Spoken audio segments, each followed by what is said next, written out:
Debout face à la mer, Hark Olufs contemple l'immensité. Il rêve de longs voyages et de terres lointaines, de devenir capitaine comme son père. À 12 ans, il va débuter comme mousse sur le navire paternel.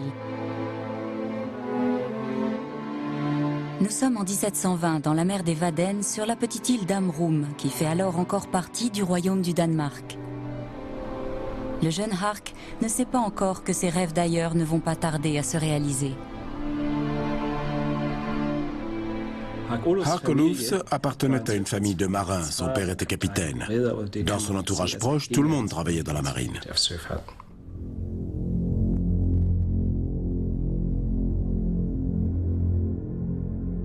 Hark Olufs est mort jeune, à seulement 46 ans.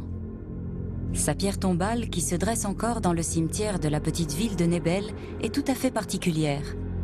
Elle retrace quelques-uns des épisodes étonnants de sa vie. Ça, c'est l'Espoir, le navire sur lequel Hark Olufs a embarqué à l'âge de 12 ans. Quand il a eu 16 ans, l'Espoir a été capturé dans la Manche. De là, il a été remorqué jusqu'à Alger.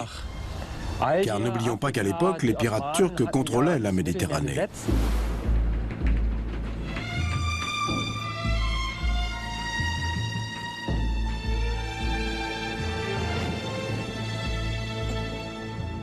En 1724, Hark navigue sur le bâtiment de son père. Le navire, parti de Nantes, fait route vers Hambourg lorsqu'il est arraisonné par des pirates au large de l'archipel des Sorlingues.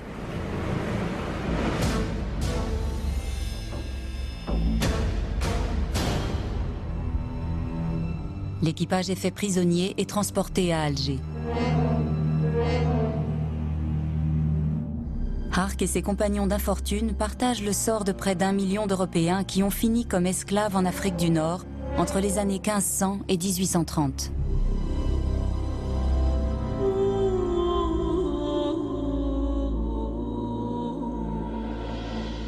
L'histoire de Hark est exceptionnelle, d'abord parce qu'il va survivre à sa mésaventure, mais aussi et surtout parce que l'ancien mousse ne devient pas un esclave comme les autres.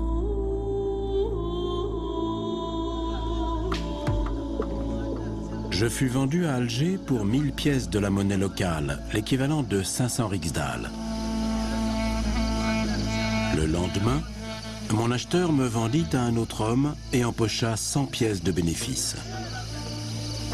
Je restais 2 semaines chez mon nouveau maître. Je travaillais au jardin à récolter des feuilles de mûrier pour nourrir les vers à soie. J'étais aussi chargé de la corvée d'eau et du ménage de la maisonnée.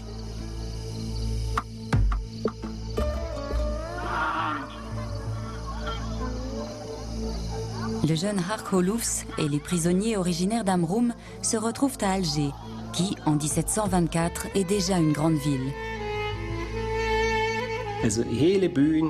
Toute la ville prospère grâce à la piraterie, à la capture des navires, mais aussi aux raids menés sur les côtes étrangères. Les pirates pillent des villages en Espagne et en Italie, et ils rapportent énormément d'argent. C'est alors qu'un marchand qui cherchait des esclaves pour le bey de Constantine arriva à Alger. Dès qu'il me vit, il voulut m'acheter. Mon maître me vendit au prix de 900 riksdal.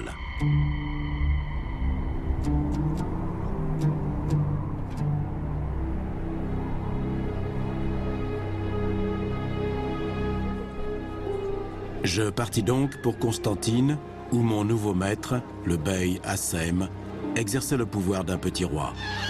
Lorsque j'entrai à son service, c'était déjà un vieillard vénérable. D'une nature fantasque et chaleureuse, il était rompu à l'art de la guerre. Le bey a 2 épouses. 40 serviteurs sont à leur service, dont 4 eunuques qui sont les valets de chambre de ces dames. Le bey lui-même possédait entre 30 et 40 valets, dont la moitié sont des renégats. Je devins l'un d'entre eux. La principale menace vient du Maroc, d'Algérie, de Tunis et de Tripoli, qui forment alors la côte des Barbaresques.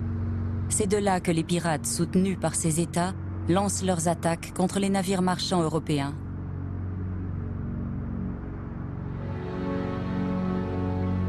Durant 3 siècles, 1 million d'Européens vont être vendus comme esclaves en Afrique du Nord.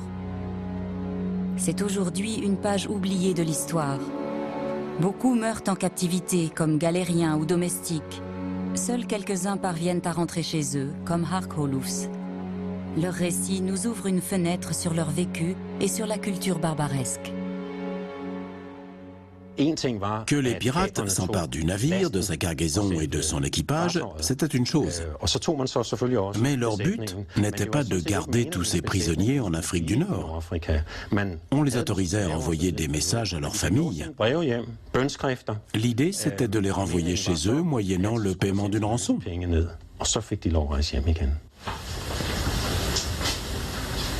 Dans toute l'Europe, on trouve dans les archives des registres et des lettres qui décrivent les tâches dévolues aux esclaves.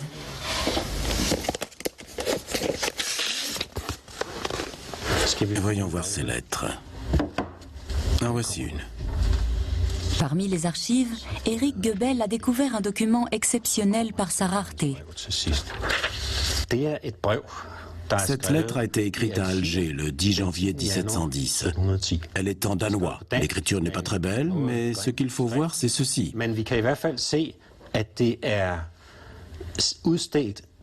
Cette lettre est pour mon père, Jens Hansen, capitaine à Røn, sur l'île de Bornholm.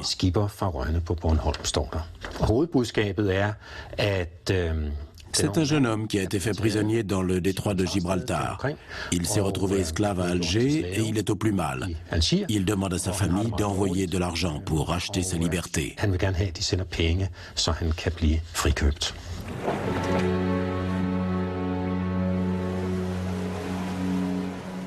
Parmi ces esclaves blancs, entre 4 et 5 000 sont scandinaves. Ce sont surtout des marins. En mars 1747, le Fru Alida quitte Bergen avec une cargaison de poissons séchés. Tout comme Amrum, la Norvège fait alors aussi partie de la couronne danoise. Le navire fait route vers l'Espagne et doit emprunter le détroit de Gibraltar. À son bord, le jeune Skram, âgé de 19 ans, est déjà un marin expérimenté. Le Fru Alida a franchi le détroit de Gibraltar sans encombre.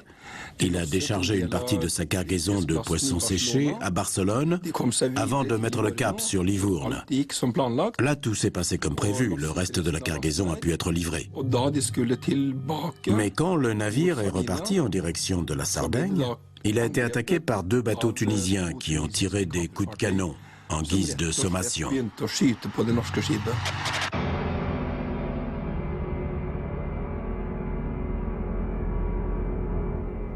Ils ont tiré une bordée de canons pour nous obliger à mettre en panne et à les attendre, raconte Skram dans son récit.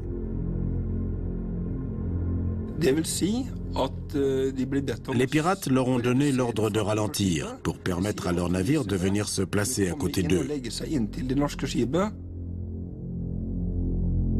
Beaucoup de pirates étaient des esclaves européens convertis à l'islam. On les appelait les renégats. Les marins les craignaient plus que tout car ils étaient connus pour leur sauvagerie. La piraterie sur la côte des Barbaresques n'aurait pas pu exister sans la participation de ces anciens marins européens qui s'étaient convertis à l'islam.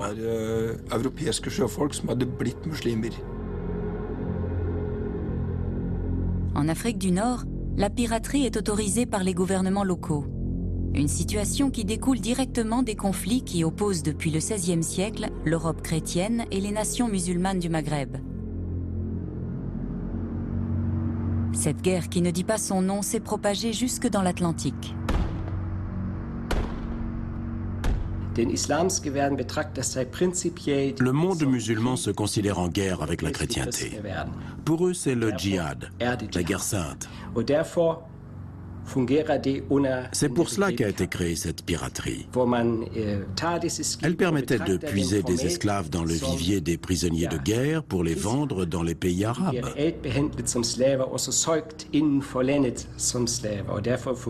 De notre point de vue, ces captifs étaient plus des esclaves que des prisonniers à cause de la façon dont ils étaient traités.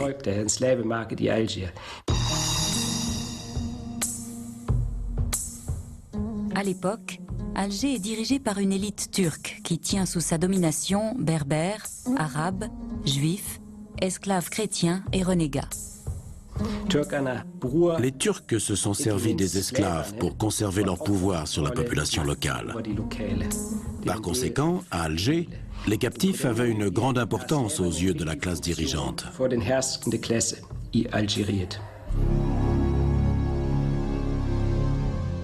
Les esclaves sont exhibés, choisis et vendus au marché.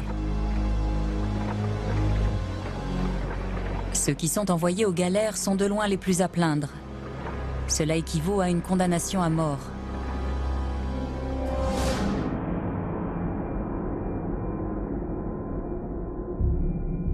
Le maître a le pouvoir de vie et de mort sur ses esclaves.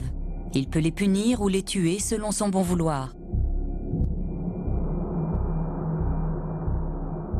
Le plus souvent, les châtiments prennent la forme de coups de bâton sur les pieds, mais la flagellation, l'amputation du nez et des oreilles ainsi que les exécutions sont aussi pratiques courantes. Mais avant tout, l'esclave est utilisé pour sa force de travail. Un esclave peut être amené à travailler dans les carrières. Certains sont domestiques et s'occupent de tâches ménagères, ce qui est un statut très bas.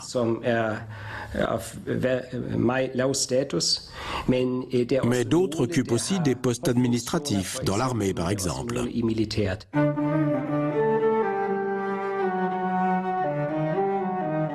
Les esclaves chrétiens sont également chargés des métiers proscrits par le Coran. Les maisons closes et les auberges sont tenues par des esclaves, car l'islam interdit ce genre de commerce aux musulmans.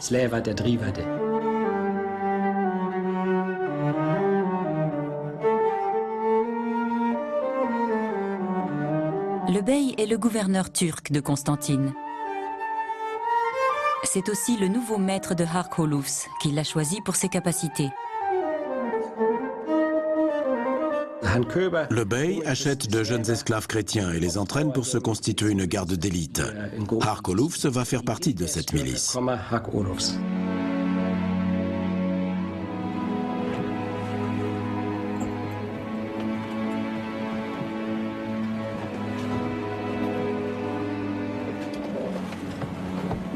Revenons au Fru Alida qui vient de tomber aux mains des pirates. Skram et ses compagnons norvégiens prennent place à bord des vaisseaux pirates sous la contrainte.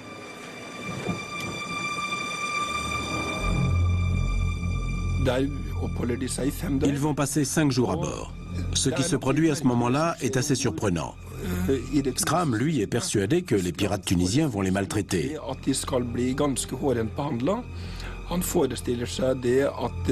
Il s'attend à ce que ses compagnons et lui soient battus. Mais, comme il l'écrit plus tard, ils sont traités par des musulmans bien intentionnés à leur égard et modérés dans leurs actes.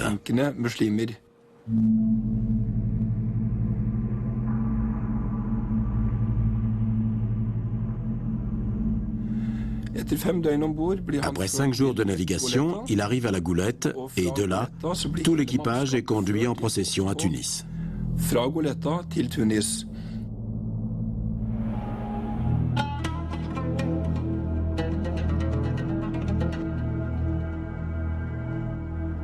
À l'époque, Tunis est un marché aux esclaves plus petit qu'Alger. On y trouve malgré tout des captifs issus de toute l'Europe. Skram et les autres marins sont alignés au marché et vendus. Tunis est alors un État esclavagiste qui vit de la traite. On y vend à la fois des esclaves noirs qui arrivent avec les caravanes du Sahara et des chrétiens.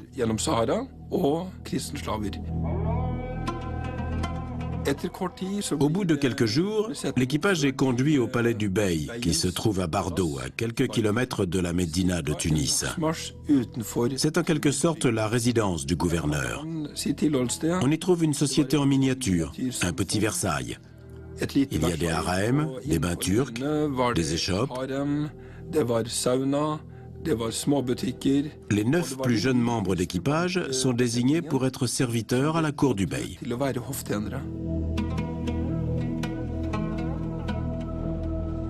Aujourd'hui, le palais du Bardo jouxte la capitale tunisienne. La moitié du bâtiment a été convertie en musée, tandis que l'autre accueille le Parlement tunisien. Sadek Boubaker a enquêté sur le sort des esclaves à Tunis. Au Bardo, il y avait une chapelle pour les captifs qui vivaient au Bardo. Il y a eu au début du XIXe siècle quelqu'un qui vivait au Bardo et qui était pratiquement ministre des Affaires étrangères. Oui, Dubaï. Les autres ont été envoyés à Tunis pour y travailler. Ils étaient logés dans des quartiers spéciaux avec des captifs d'autres nationalités. Ils étaient employés à la construction des remparts et devaient charrier des pierres. Leur travail était bien plus pénible. Physiquement, c'était très dur. Ils n'étaient pas habitués au climat, à la chaleur, aux maladies.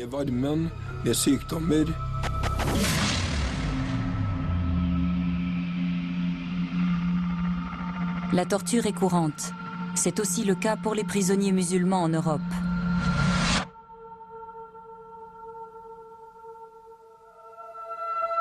La violence fait partie de l'époque. L'humanisme reste encore à être inventé. Skram raconte comment d'autres captifs européens ont reçu 300 coups de fouet ou de verge sur la plante des pieds pour des motifs insignifiants. Toute tentative de fuite était punie de mort. Beaucoup d'esclaves ont terriblement souffert. Prenez par exemple ceux qui ont été envoyés aux galères jusqu'à la fin de leur vie.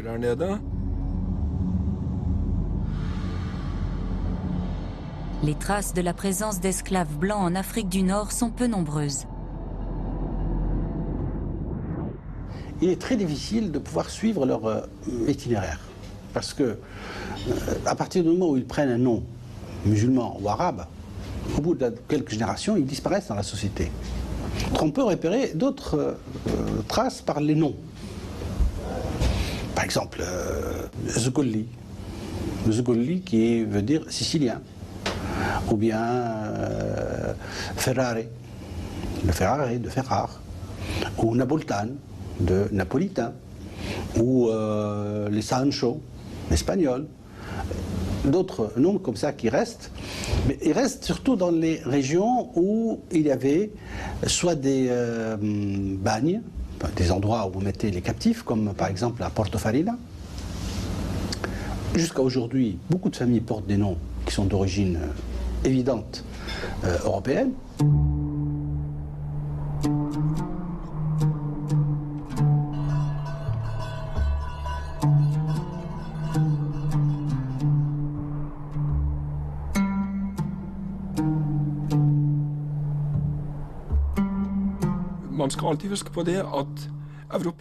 Il faut bien garder à l'esprit que les Européens qui se convertissaient à l'islam, à Tunis et dans le reste de l'Afrique du Nord, vivaient bien mieux en tant que musulmans que les prisonniers musulmans qui s'étaient convertis au christianisme en Europe. Ceux-là sont restés pauvres toute leur vie et n'ont jamais été intégrés à la société, alors que les renégats l'ont été.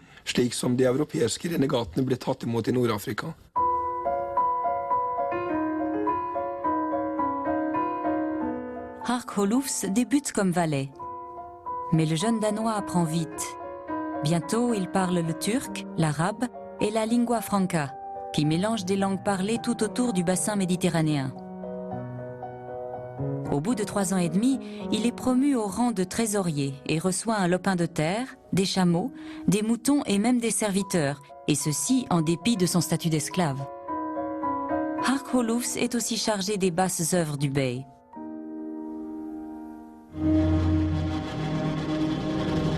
Sur les ordres de mon maître, j'ai assassiné bien des gens. J'ai aussi tué sans ordre. J'avais la pleine confiance du bey. Mon maître se faisait vieux et il préférait que je me charge de ses missions. Souvent, lorsqu'il s'allongeait pour la sieste, j'allais accomplir une exécution avant son réveil. Parmi ceux que j'ai tués sur ses ordres, je me souviens particulièrement de 2 maçons. À 2 reprises, mon maître eut l'idée de cacher dans les murs d'une tour une forte somme en ducats. J'avais l'ordre, une fois le maçon payé pour sa peine, de lui rompre le cou au moment où nous redescendions de la tour. Ce que je fis, contraint et forcé, pour préserver ma propre vie.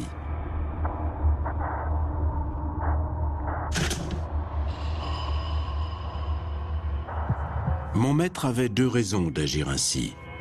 D'abord, il voulait être sûr que l'emplacement du trésor resterait secret. Ensuite, les Turcs croyaient que l'esprit de l'homme assassiné gardait les lieux, empêchant quiconque, à part son propriétaire, de mettre la main sur le trésor. Pour ce genre de mission, on ne pouvait pas utiliser les gens du coin. Il fallait que ce soient des esclaves. Les Turcs les ont intégrés dans leur système de répression en Afrique du Nord. Cela montre que les habitants ne se souciaient pas des esclaves, qui étaient dans une situation très précaire. Tant qu'ils étaient associés au pouvoir, ils étaient respectés. Mais s'ils tombaient entre les mains de la population, c'en était fini d'eux.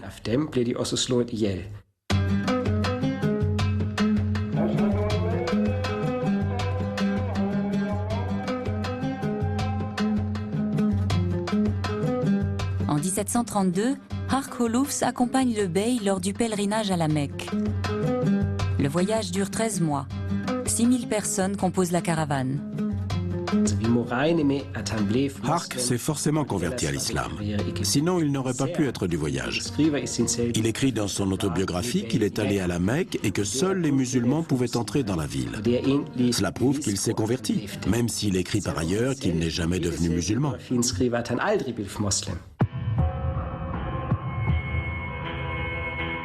1732 est aussi l'année où Hark Holoufs est promu Aga Eteira, autrement dit, commandant de la cavalerie. Il a atteint le sommet de l'échelle sociale pour un esclave. Je pris part un jour à une bataille. L'ennemi opta pour la fuite. Alors que ma troupe poursuivait les fuyards dans un défilé, elle fut prise dans une embuscade. Beaucoup des nôtres tombèrent sous les balles. Mon cheval fut tué sous moi et je fus fait prisonnier. L'un de mes serviteurs, auquel j'étais très attaché, fut poignardé à mort sous mes yeux. Alors que je nous croyais perdus, l'ennemi décida d'épargner 15 d'entre nous, dont moi, dans l'espoir d'obtenir une rançon.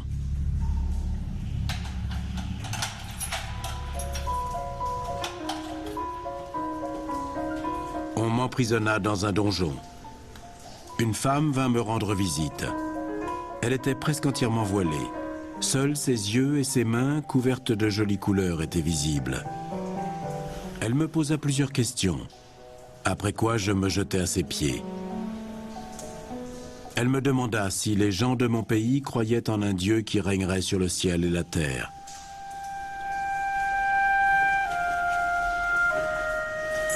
Je découvris bientôt que ce n'était pas uniquement la religion chrétienne qui l'intéressait.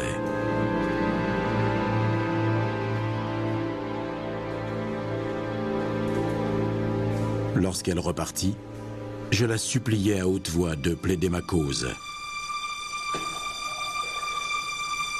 Chut !» répondit-elle, « ne parle pas si fort. » Soudain, je pris peur qu'elle ne regrettât ses bontés.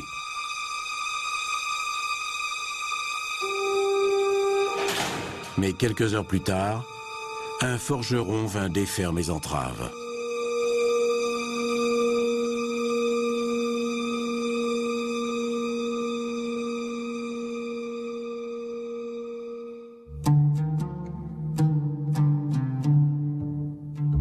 À Tunis, Ali Pacha règne depuis le palais Bardo. C'est ici que Skram, le marin norvégien, entre au service de son fils. Ali avait de nombreuses épouses et des maîtresses, mais il ne s'intéressait pas à l'une d'entre elles, qui du coup a pris un esclave chrétien comme amant.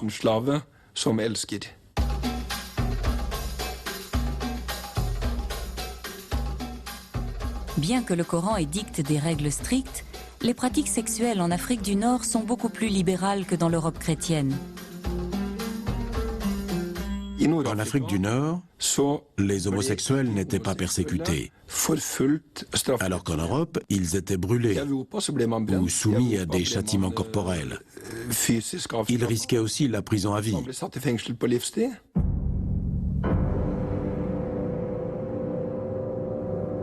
Pour la plupart des esclaves de la côte des Barbaresques, la vie est un enfer. Seule une poignée d'entre eux parvient à rentrer dans son pays. Pour Scram, en revanche, les choses sont bien différentes, car il est serviteur royal. Malgré sa capture en Méditerranée et malgré son statut d'esclave, la vie à Tunis était un paradis pour lui. Dans son récit, il écrit « Il ne me manquait rien à part ma liberté ». L'avantage, c'est qu'il entre au service du prince à Tunis, qui est d'une nature clémente.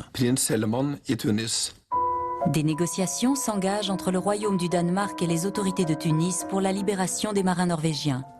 À un moment, le prince exige 2 chevaux et des haches en échange de la liberté de Scram.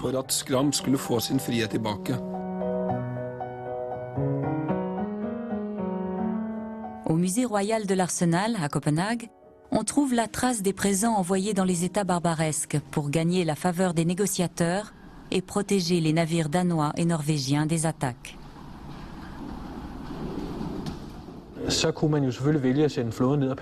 Bien sûr, le gouvernement danois aurait pu envoyer une flotte pour patrouiller, mais ce n'était pas possible. À la place, ils ont tenté d'obtenir un accord avec les États de la côte des Barbaresques. En gros, il s'agissait d'acheter la tranquillité des navires de la couronne. Ils ont donc envoyé des cadeaux, des présents, comme ils disaient, à l'attention des dirigeants. Des cadeaux au prince, mais aussi du matériel, comme des armes ou des cordages qui faisaient défaut à ces pays.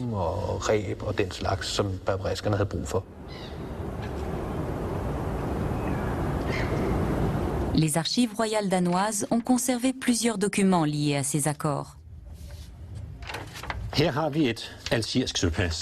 Voici un sauf-conduit algérien.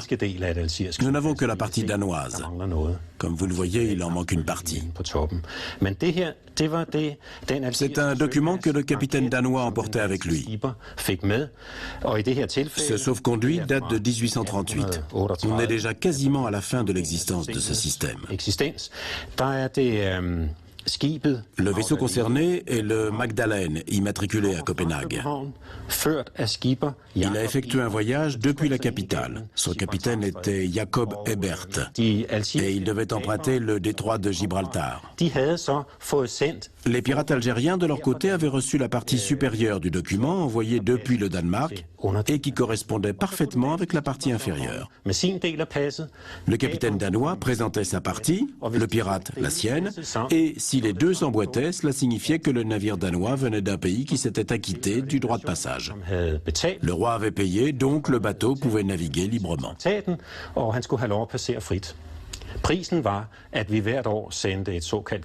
Le tribut annuel consistait en une cargaison de poudre et de boulets, de faucons d'Islande, de cornes de narval et d'autres produits du Nord. C'était de cette manière que le traité était scellé.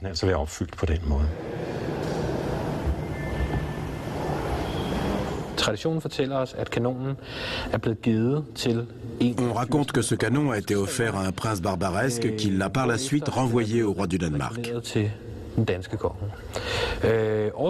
Apparemment, avant de l'offrir, les Danois ont transformé le monogramme de Christian VI en un croissant de lune.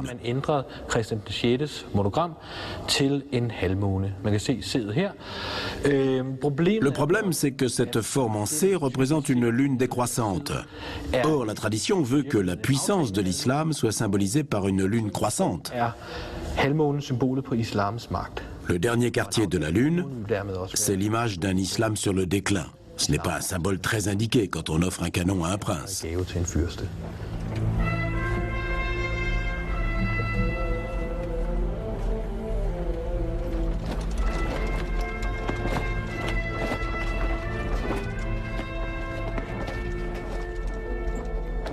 Mais les traités ne suffisent pas. La piraterie continue de faire des victimes. À Copenhague, un fonds pour payer la rançon des esclaves est créé. C'était une sorte de caisse d'assurance à laquelle tous les armateurs devaient contribuer. L'argent servait à racheter la liberté des captifs retenus comme esclaves en Afrique du Nord.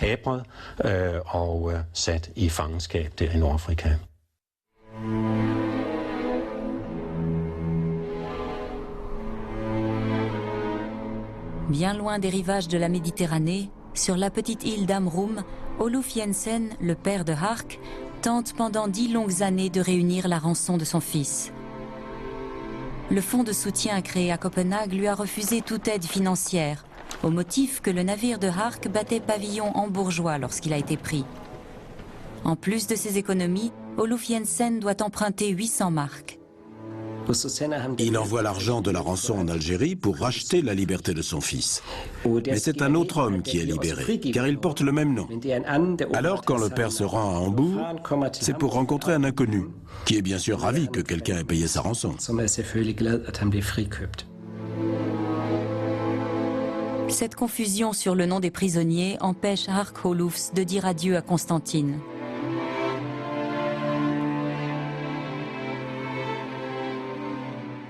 Voilà 16 ans qu'il a quitté sa terre natale et 12 années qu'il vit en esclavage. De ce qu'il ressent, de son désir de rester en Afrique du Nord ou de repartir, nous ne savons rien. Mais de ce côté-là de la Méditerranée, son avenir est incertain.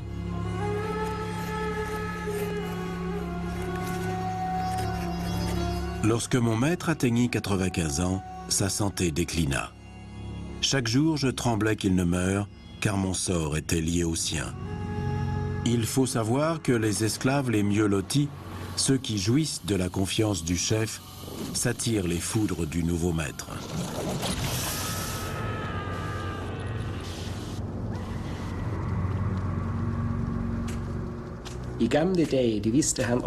À l'époque, il était tout à fait courant, lorsqu'un bey était remplacé, et cela arrivait souvent, que tout son entourage militaire et administratif soit purement et simplement éliminé, parce que le nouveau dirigeant n'avait plus besoin d'eux.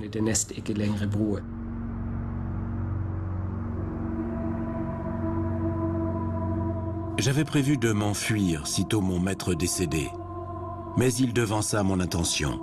Il m'annonça que je pouvais quitter Constantine. J'étais libre. Avant de partir, j'allais le voir, je l'embrassai et lui dis « Effendi, je vous remercie pour le pain et le sel que vous m'avez donnés au cours de ces 12 années. Je vous supplie de me pardonner les erreurs que j'ai commises. » Mon maître me répondit « Je vous remercie, capitaine, pour vos services. Et si je vous ai offensé, je vous demande pardon. » Je tombai à ses genoux. Mais le vieil homme me releva. Les larmes inondaient son visage. Il mit sa main sur ma tête et dit « Que Dieu t'accompagne. Garde-toi des boissons fortes, des femmes et des juifs d'Alger. Qu'ils ne te soutirent pas tout ton argent. »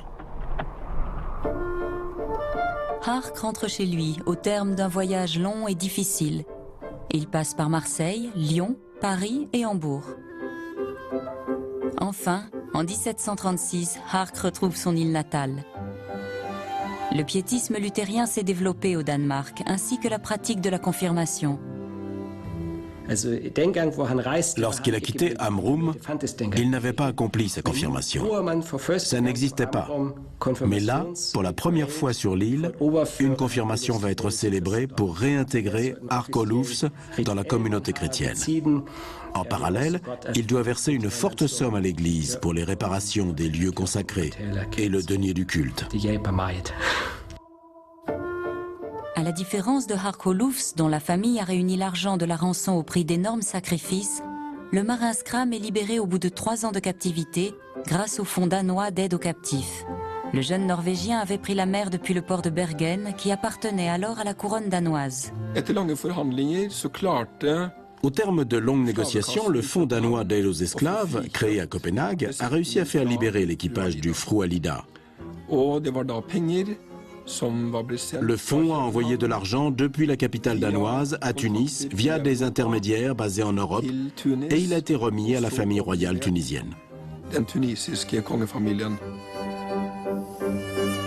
1750, Scram embarque à la Goulette, le port où il était arrivé les fers aux pieds.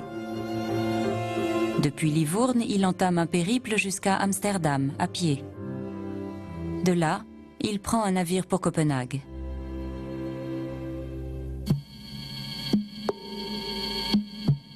C'est en 1747 que l'autobiographie de Hark Olufs est publiée en danois. L'ouvrage connaît immédiatement le succès. Il est traduit en allemand. Son autobiographie a intégré le patrimoine chrétien. Elle était citée pendant les homélies, car après tout, voilà l'histoire d'un homme qui a connu l'esclavage, mais qui n'a jamais oublié sa foi. C'était tout à fait ce que l'Église recherchait.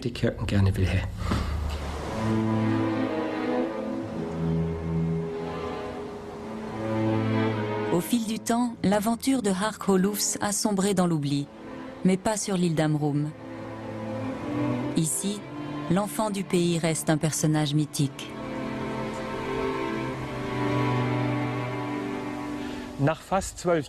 Après plus d'une décennie, Hark Olufs a regagné Amrum. Il est arrivé dans son uniforme de commandant, dont nous voyons ici quelques éléments. Il était très riche. Le bey lui avait donné beaucoup d'argent. Lorsqu'il a retrouvé sa terre natale, il avait 28 ans. Il est tombé amoureux d'une jeune femme qui était déjà fiancée.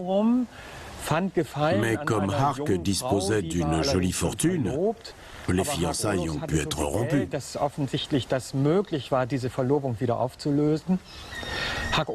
Le roi du Danemark lui a offert un poste, mais cela l'obligeait à déménager à Copenhague. Alors il a décliné, surtout qu'il avait déjà assez d'argent.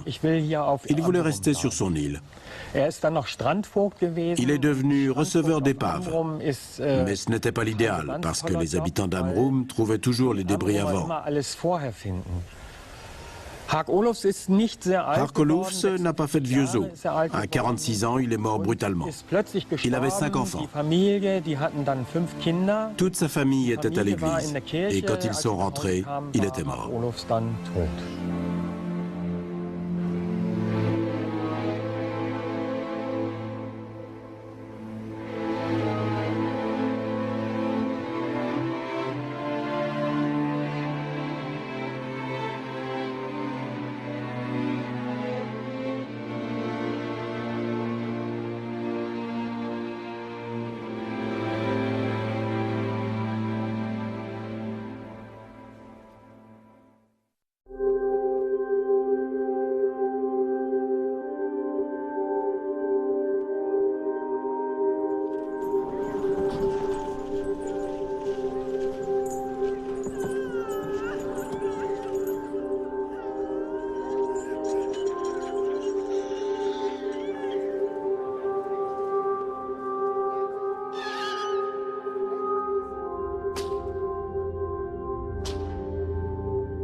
Le temps varie continuellement sur les côtes des îles Westman au large de l'Islande.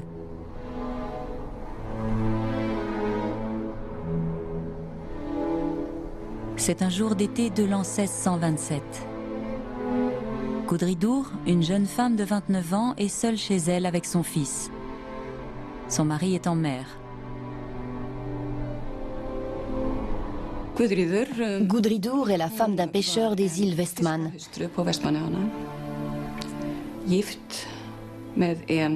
Un de ces jeunes hommes forts qui n'ont pas peur d'affronter l'océan. Le jeune couple a un petit garçon.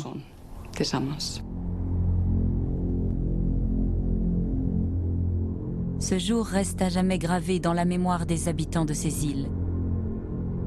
Il scelle le sort de Gudridur Simonardottir.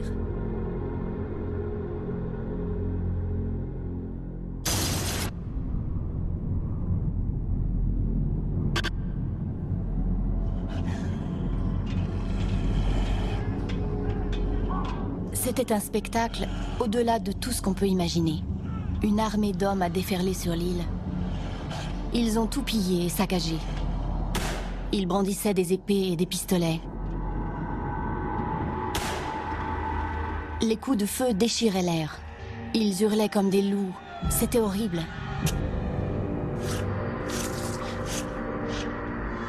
J'aurais voulu me couvrir les yeux, mais j'avais les mains liées dans le dos.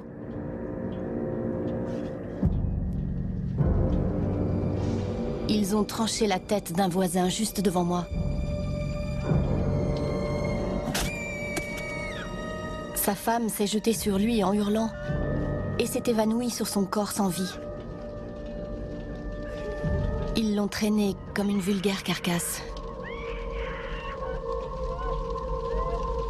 Ils ont débité le mort en morceaux, comme un boucher découpe un mouton.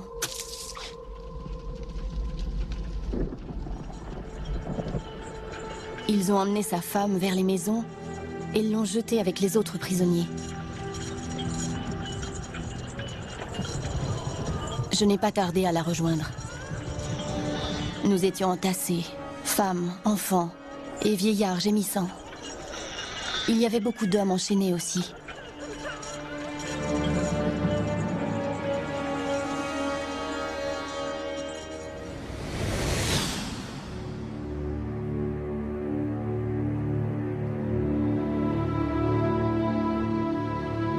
Quatre navires de corsaires nord-africains attaquent divers points de l'Islande.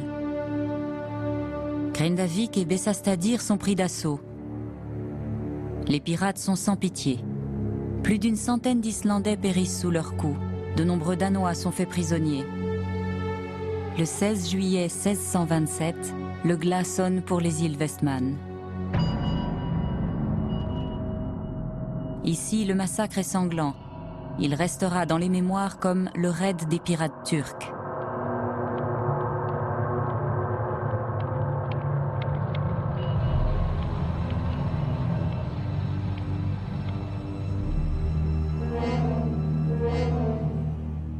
Les pirates moyen-orientaux semblent bien connaître les lieux. Un traître islandais les renseigne certainement. Ils adaptent leur tactique aux circonstances, ce qui est la preuve de leur professionnalisme. Au lieu d'accoster les ports, ils ont débarqué dans des endroits complètement inattendus, où personne auparavant n'avait essayé de le faire. Non seulement ils y sont parvenus, mais ils ont réussi à kidnapper plus de 240 personnes. Ils en ont tué un certain nombre aussi, bien que ce n'était pas dans leurs intentions, parce que c'était autant de manque à gagner. Comme les insulaires ont tenté de se défendre, il y a eu des morts.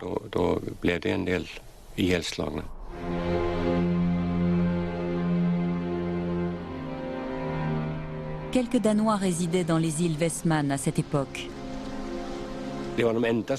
Seul le capitaine danois et son entourage ont réussi à en réchapper. Ils ont rejoint l'Islande, où ils ont rapporté toute l'histoire aux autorités, représentées par Claus Eyjolfsson. Ce dernier s'est aussitôt rendu sur place. Mais il n'a pu que constater l'étendue du carnage, les maisons brûlées et les morts. Il s'est entretenu avec les survivants.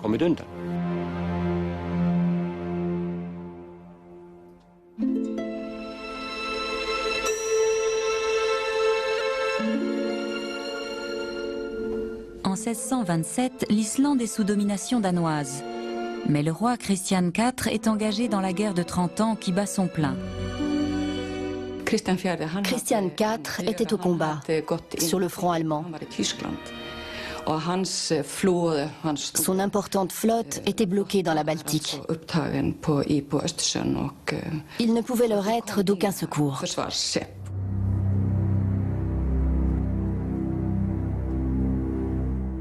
Les pirates nord-africains ont le soutien de leur gouvernement. Ce sont des corsaires qui sévissent et prospèrent depuis le XVIe siècle, quand débutent des guerres incessantes entre l'Europe chrétienne et les nations islamiques d'Afrique du Nord. De la Méditerranée, les conflits s'étendent ensuite à l'Atlantique. La menace vient principalement du Maroc, d'Alger, de Tunis et de Tripoli, dans l'actuelle Libye.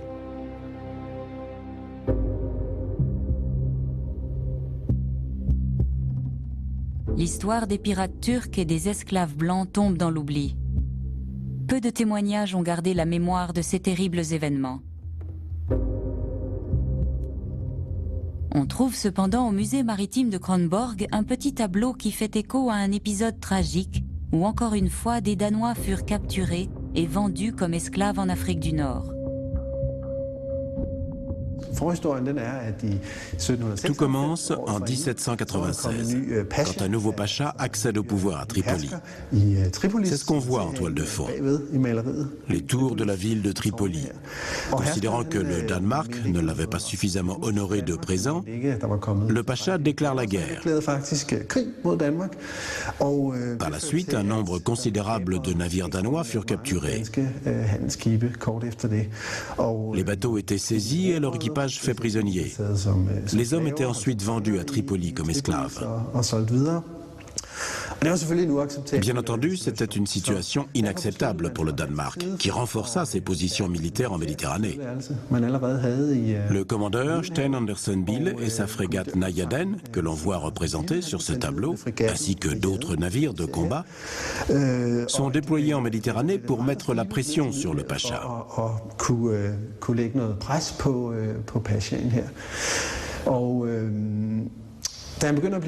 Sous les tirs ennemis, il quitte le port, entraînant ses assaillants sur leurs 6 navires à sa poursuite.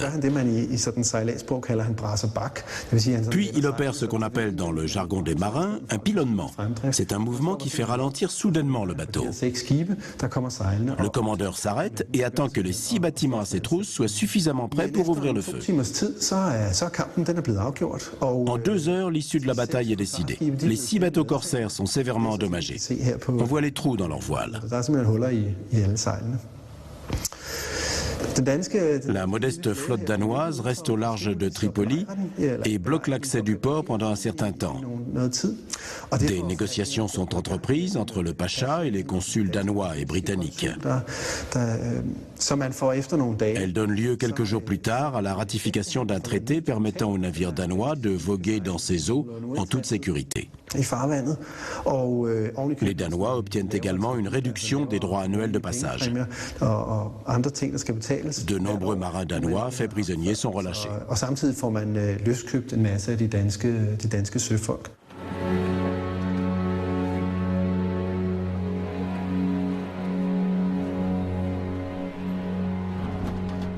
Des navires suédois sont également victimes des corsaires nord-africains. En août 1754, le Mercurius vogue vers Naples depuis Dublin, les cales pleines de cuir brut. Le trajet se fait sans encombre et il passe le détroit de Gibraltar sans rencontrer de difficultés. Au large de Carthage, quelque chose éveille les soupçons du capitaine Marcus Berg. Berg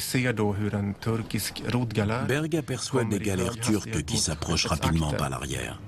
L'un des membres de l'équipage leur crie qu'ils sont des amis d'Alger. La Suède et l'Algérie avaient en effet signé un traité de paix. Les Turcs demandent s'ils peuvent accoster pour se ravitailler en eau. Berg refuse. Il n'a pas confiance. Les Turcs pointent alors leurs canons vers le Mercurius. Berg change d'avis pour éviter que les choses ne s'enveniment. Il envoie son second et 2 marins à bord d'un canot pour prendre les barils vides.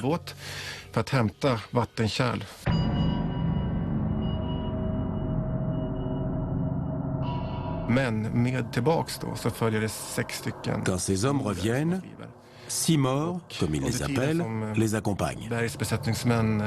Une fois à bord, les morts attaquent Berg et son équipage.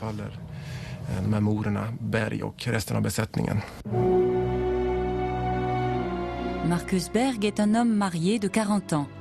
Sa famille vit à Stockholm. Il a 8 hommes plus jeunes que lui sous son commandement. Tous sont capturés.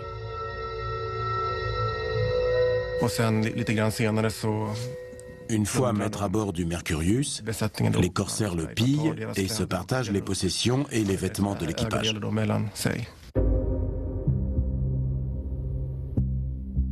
La plupart des pirates sont des renégats, d'anciens esclaves d'Europe convertis à l'islam. Ce sont souvent les plus brutaux. Parmi les capitaines de la flotte qui attaque l'Islande, il y avait un renégat allemand ou hollandais, un certain Murat Reis, un pirate très connu.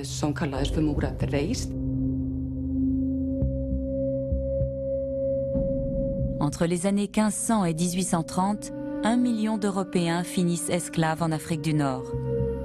Ce sont en majorité des marins ou des passagers de navires pillés, mais il y a aussi des habitants d'endroits isolés et vulnérables, comme les îles Westman. La piraterie n'était pas un phénomène inconnu en Islande. Les gens savaient qu'il y avait des pirates nord-africains qui s'aventuraient dans les mers du Nord pour prendre des otages. Ils connaissaient leur méthode, mais ils ne devaient pas se rendre compte des proportions que cela pouvait prendre. «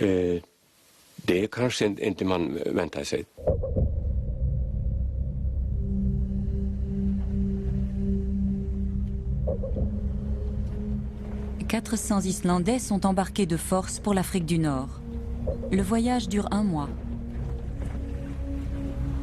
En août 1627, les navires atteignent les côtes d'Alger avec leur cargaison de prisonniers. Parmi eux, Gudridur Simonardottir et son fils Solmundur.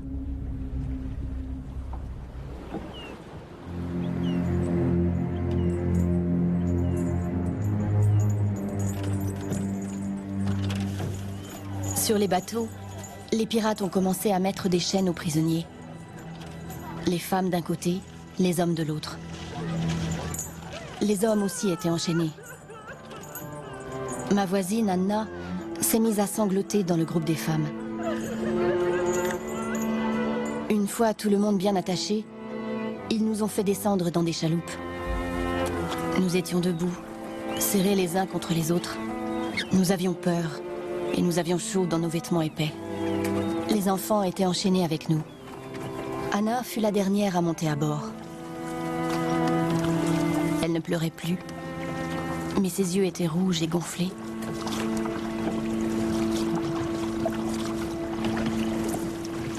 Les barques avançaient en file indienne. Nous sommes passés à côté d'immenses navires de guerre.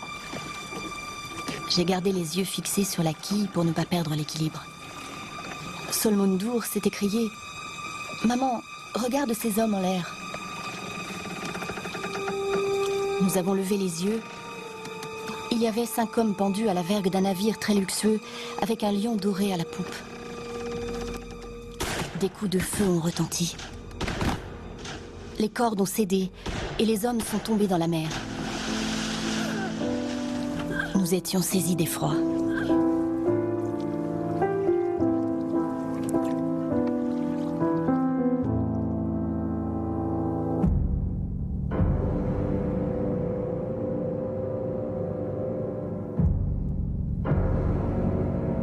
Les conditions de détention qui les attendent à Alger sont odieuses.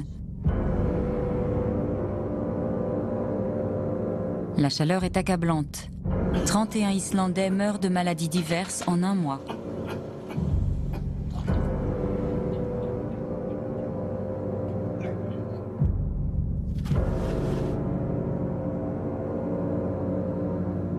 Oluf Aigilsson, le prêtre du village de Gudridur, rapportera par écrit ses mésaventures. Ce sont principalement ces témoignages qui nous renseignent sur le raid des pirates turcs et le sort de leurs prisonniers islandais. Il a été capturé sur les îles Westman et il a décrit les événements de son propre point de vue, ce qui est très précieux pour nous. C'est avant tout un chrétien. Il a essayé de comprendre pourquoi cela est arrivé. Et pour le croyant qu'il était, ce ne pouvait être qu'un châtiment de Dieu. Il dit également que les Turcs, ou musulmans comme il les appelait tous, étaient doux avec les enfants. Il jouait même avec. Une femme avait accouché pendant la traversée et il l'avait bien traitée. Il les décrit comme étant civilisés par bien des côtés.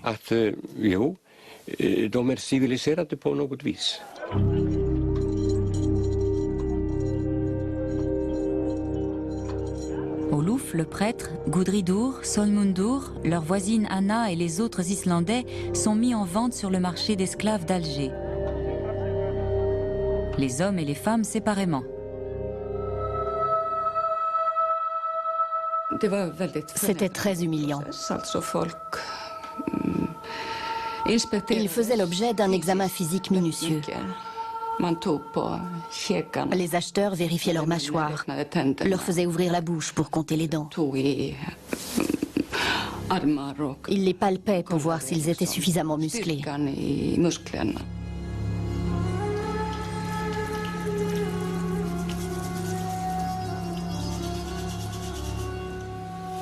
L'homme à la barbe sombre a fait venir les esclaves femmes.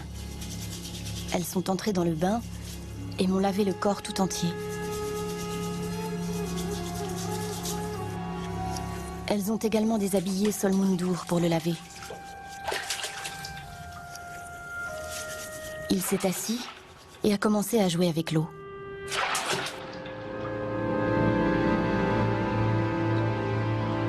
Puis, nous avons été amenés devant l'homme à la barbe sombre. Un homme distingué était assis à ses côtés. J'étais morte de honte. Il m'a palpé le cou et la gorge, a tâté mon dos avec 2 doigts. Il m'a pincé les bras avec rudesse pour vérifier l'état de mes muscles. Puis il a vérifié mes cuisses et mes mollets. Il a examiné mes seins, mon ventre et mon sexe en me pinçant avec 2 doigts. J'ai tressailli et sans crier gare, Solmundur a mordu la main de l'homme. Ce dernier s'est mis en colère et l'a frappé tellement fort que son nez s'est mis à couler. L'homme a soulevé mon petit garçon et a retroussé son prépuce en le montrant à l'autre homme. Cela les amusait.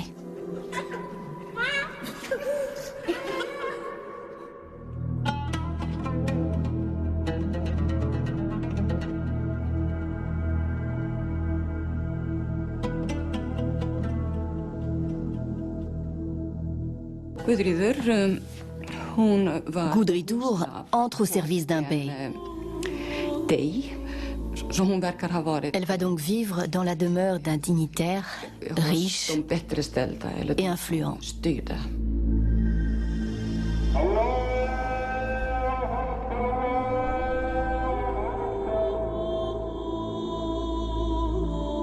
Il reste peu de marchés d'esclaves en Afrique du Nord, mais à la Casbah de Tunis, nous pouvons voir où les esclaves d'Afrique noire et d'Europe étaient vendus jusque dans les années 1850.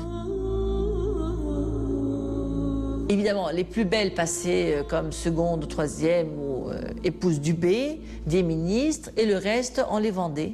Il y avait également Al-Berka, dans la Médina de Tunis, un grand marché d'esclaves, je ne sais pas si vous connaissez ça. Et là aussi, on vendait, c'était 18e, 19e siècle. Tous les esclaves étaient vendus là.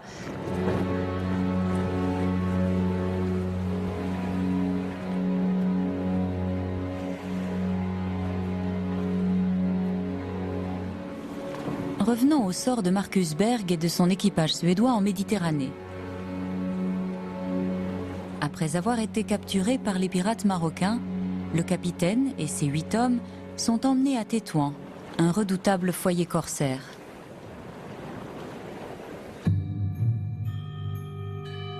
Les prisonniers possédant un talent peuvent espérer s'en sortir à Tétouan. Mais à 40 ans, le capitaine Berg est un vieil homme. Il sera vendu comme simple esclave au palais du sultan, à Fès.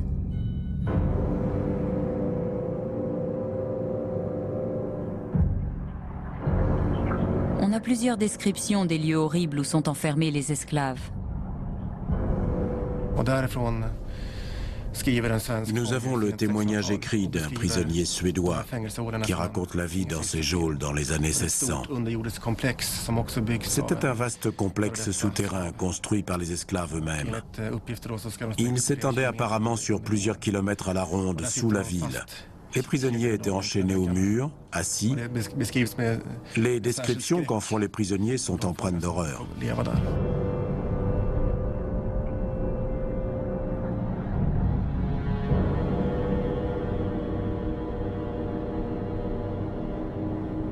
En Tunisie, il y avait beaucoup de bagnes, beaucoup.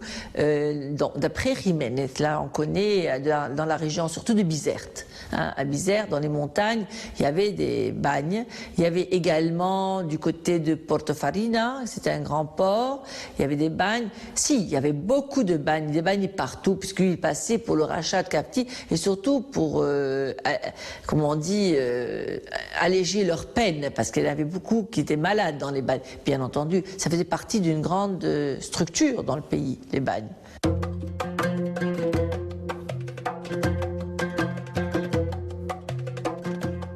Alors que le capitaine Berg n'est qu'un simple esclave à Fès, Gudridur entre au service d'un riche pacha d'Alger. On pense que le petit Solmundur reste à ses côtés, au moins durant les premières années. Elle a écrit une lettre d'amour à son mari. Cela faisait déjà quelques années qu'elle était esclave. La moitié seulement de la missive nous est parvenue. Il semblerait que son fils soit resté avec elle. Mais à la fin du fragment de la lettre, elle exprime des inquiétudes sur ce qu'il va advenir de lui.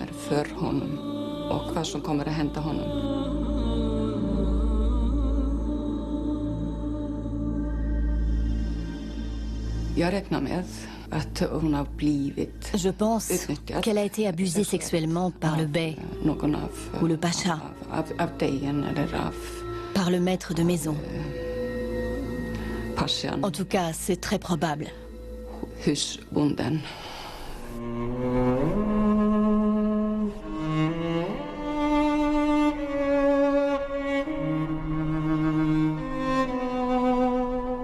Pour Gudridur, le seul moyen de mettre fin à ce calvaire est d'avoir quelqu'un en Islande ou au Danemark qui accepte de payer une rançon pour sa libération. Peu de temps après son arrivée à Alger, Oluf Aegilsson, le prêtre, est libéré et envoyé en Europe afin de rassembler la rançon exigée pour ses compatriotes.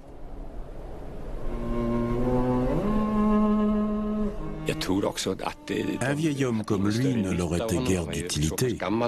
Il n'aurait certainement pas pu en tirer un bon prix. Et puis sa constitution n'en faisait pas un bon travailleur. Or, c'était un homme de lettres. Il était préférable de l'envoyer à Copenhague, entamer les négociations avec le roi.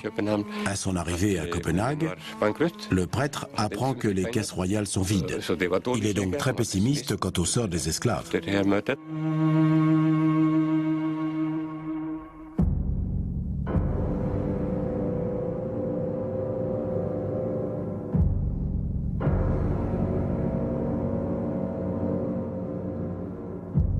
Le capitaine Berg de Stockholm connaît l'enfer dans les trous à esclaves marocains à Fès.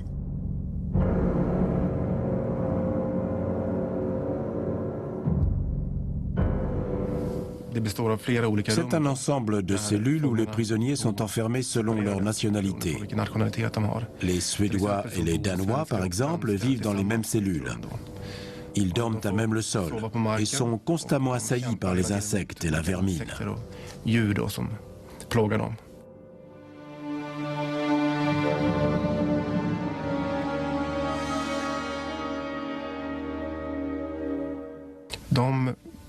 Les travaux forcés consistent à creuser des trous, à abattre des maisons, à transporter des pierres et des gravats.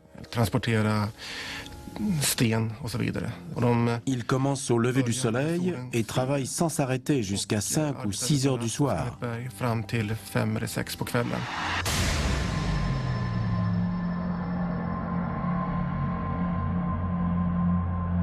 Le sultan de Fès, à qui appartiennent tous les esclaves, est un homme au tempérament violent, qui a droit de vie et de mort sur ses gens.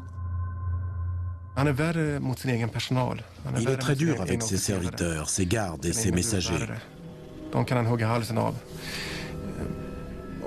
Il lui est arrivé, par exemple, de trancher la gorge d'un messager parce que la nouvelle le contrariait. Parfois, les esclaves sont battus sans raison.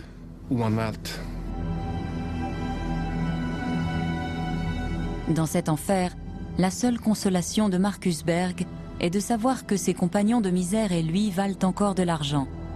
Sinon, il serait tout simplement mis à mort.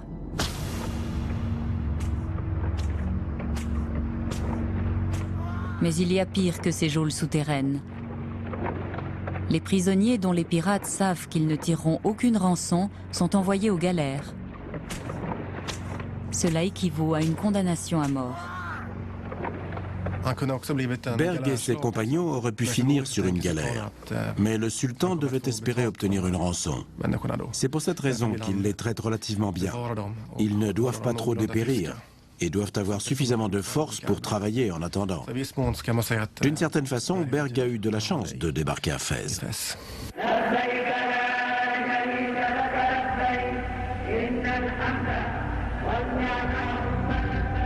Les esclaves chrétiens peuvent espérer une vie meilleure en Afrique du Nord s'ils se convertissent à l'islam.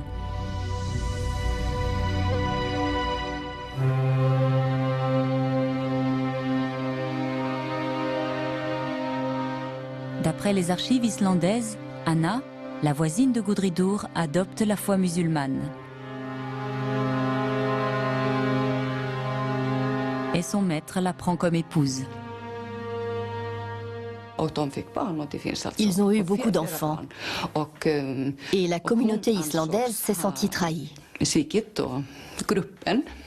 Ils l'ont décrite alors comme une personne hautaine qui prenait des airs de reine.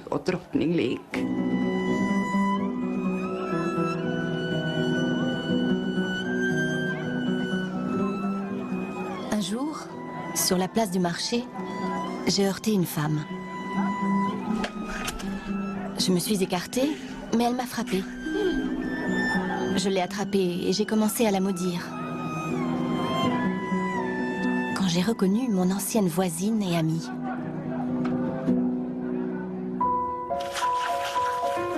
Deux jours plus tard, un messager s'est présenté tandis que je frottais le sol. Il venait de la part d'Anna et demandait à ma maîtresse la permission de lui rendre visite.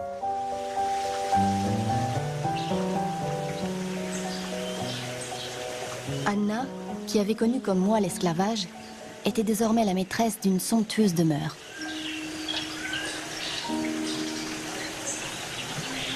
Anna est arrivée avec 4 enfants très bien habillés et portait un bébé dans ses bras.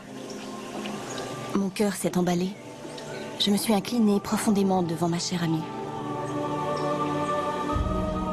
« Tu as l'air d'une reine », lui ai-je dit. Je n'osais à peine toucher sa main tendue. J'ai fixé les motifs au henné qui la recouvraient entièrement et j'ai reconnu des invocations de fertilité.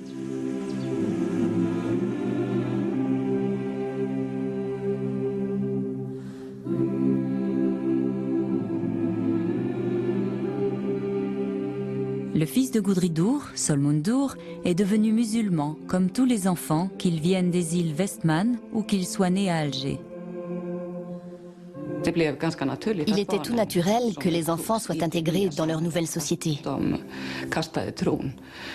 Anna s'est intégrée en s'unissant à un musulman, bien qu'elle fût déjà mariée en Islande. Tout comme Gudridur.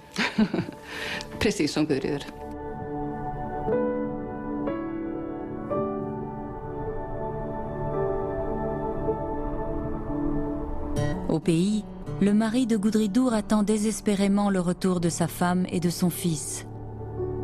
Cela fait maintenant 8 ans que Gudridur est esclave. Avec ses compatriotes, elle commence à perdre espoir d'être libérée. Les Islandais ont fait plusieurs requêtes auprès de leur roi à Copenhague.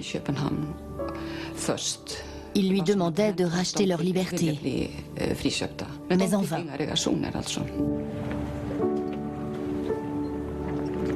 Ce n'est que 8 ans après le raid des pirates sur les côtes islandaises que Christian IV envoie un émissaire à Alger racheter les esclaves.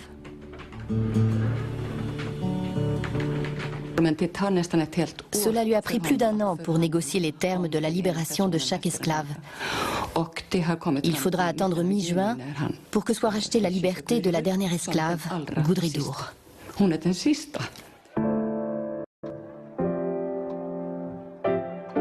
L'envoyé du roi retrouve et rachète la liberté de 50 esclaves danois, norvégiens et islandais pour la plupart. Parmi eux, Gudridur et 27 autres femmes. Mais aucune trace de Solmundur. Il a été arraché à sa mère depuis longtemps et il est devenu musulman.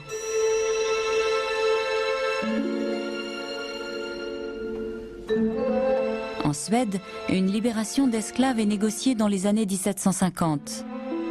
Le capitaine Marcus Berg est resté esclave 2 ans à Fès avant d'être libéré contre une rançon.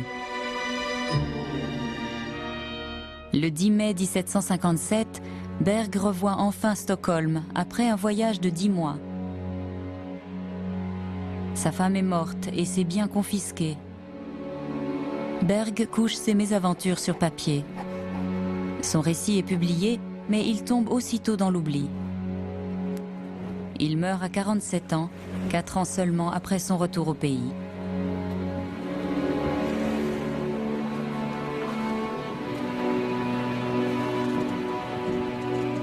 Marcus Berg et une grande partie de son équipage ont fini par être libérés.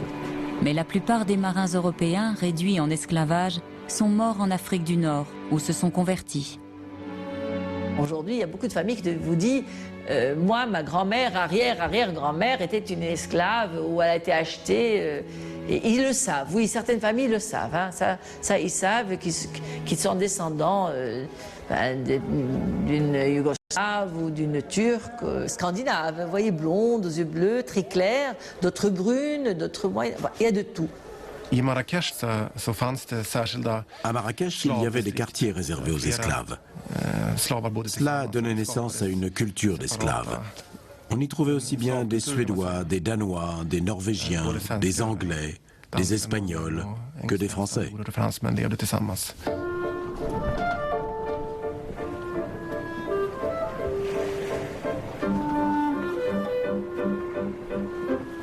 Gudridur et les autres esclaves d'Alger ont une longue route devant eux avant de revoir leur patrie. Ils voguent vers Marseille, puis Narbonne avant de traverser le sud-ouest de la France vers Toulouse. Ils empruntent la Garonne pour rallier Bordeaux avant d'embarquer pour l'Angleterre, puis Amsterdam. Une fois en Allemagne, à Glückstadt, ils rencontrent le roi du Danemark qui les interroge sur les défenses d'Alger. Ils arrivent finalement à Copenhague à l'automne de l'an 1636.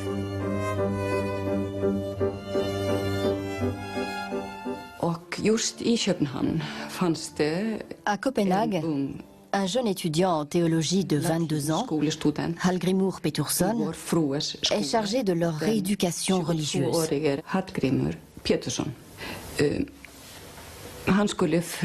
Il doit rafraîchir leur foi luthérienne.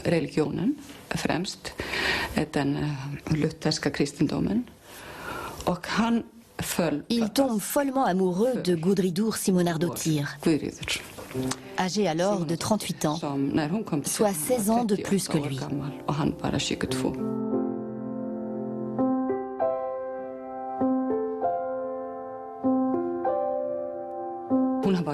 Elle avait beaucoup de charme et elle savait s'y prendre avec les hommes.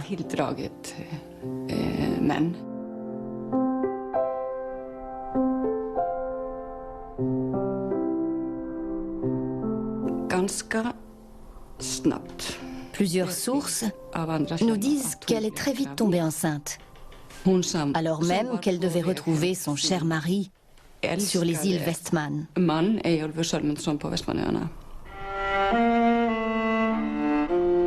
Gudridur apprend alors que son mari est mort en mer. Elle se remarie avec Hallgrímur Pétursson. Au printemps, elle se rend en Islande avec lui. Les jeunes époux s'installent sur l'île principale et non aux îles Vestman.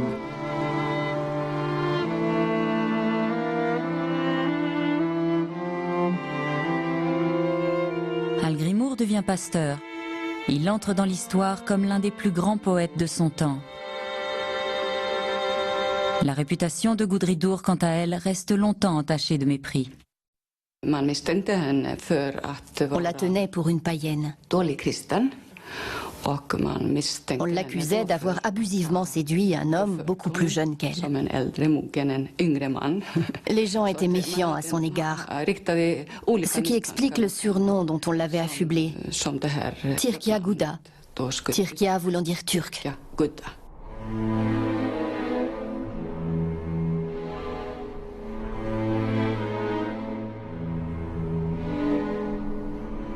Personne ne sait ce qu'il advint de Solmundur en Afrique du Nord. Gudridur Simonardottir, elle, a survécu à son mari et à presque tous ses compagnons d'infortune esclaves à Alger.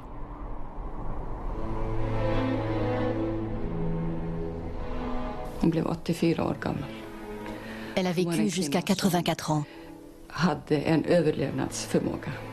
C'était une femme forte, une battante, qui avait des talents remarquables pour la survie.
Le navire Sol rentre de Naples en Espagne. À son bord, un soldat espagnol. Il s'appelle Miguel. Un voyage fatidique pour celui qui devait devenir l'un des plus grands écrivains du monde.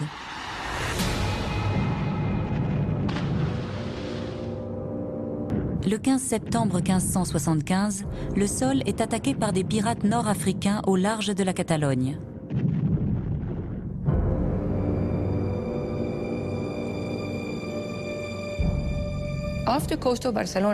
Au large de Barcelone, ils sont capturés par un groupe de corsaires algériens dont le capitaine s'appelait Dali Mami. La bataille est rude. Le capitaine et de nombreux marins et soldats y laissent la vie.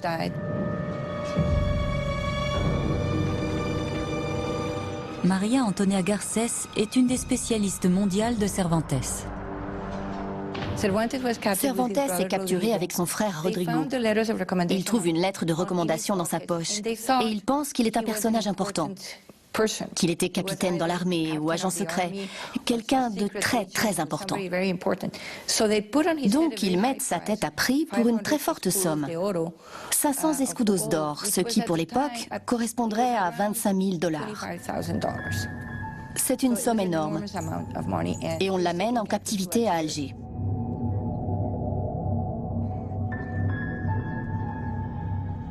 Je passais quelque temps prisonnier dans ce que les Turcs appellent un bagnio. C'est là qu'ils emprisonnaient les chrétiens, les gentilshommes et officiers du roi, et ceux qui avaient des charges publiques dans la ville.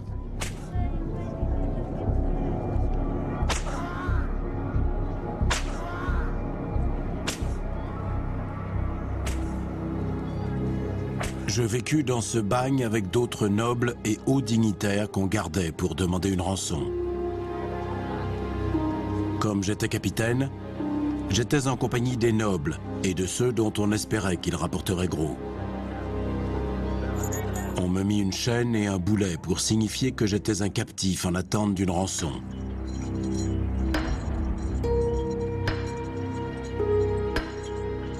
On nous forçait à faire des travaux harassants pour nous pousser à demander cet argent.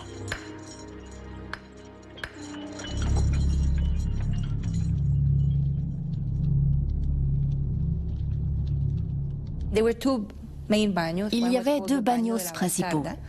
Le bagno della Bastarda, où étaient enfermés les esclaves ordinaires, et le bagno royal, ou du gouverneur, où étaient Cervantes et des aristocrates, ceux dont on pouvait espérer de fortes rançons.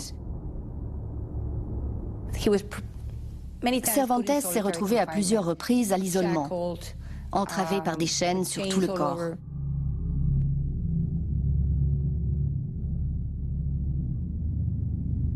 Nous étions nus, tourmentés par la faim. Mais ce qui nous tourmentait le plus, c'était les atrocités quotidiennes commises sur les chrétiens. Tous les jours, quelqu'un était pendu ou fouetté ou se faisait trancher la langue sans véritable raison. Il était clair qu'ils ne le faisaient que pour apaiser leurs pulsions sanguinaires. Il lui est souvent arrivé de voir ses compagnons de captivité torturés.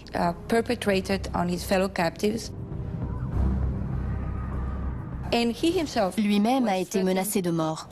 On l'a conduit à une fausse exécution. Le gouverneur, qui s'appelait Hassan Pacha, lui avait annoncé qu'il serait pendu.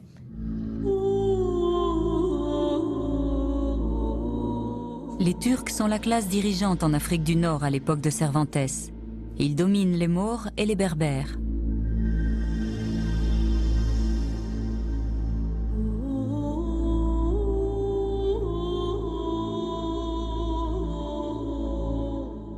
Cervantes se retrouve au niveau le plus bas de la société. C'est un esclave à Alger. Il partage le sort de nombreux Européens en Afrique du Nord.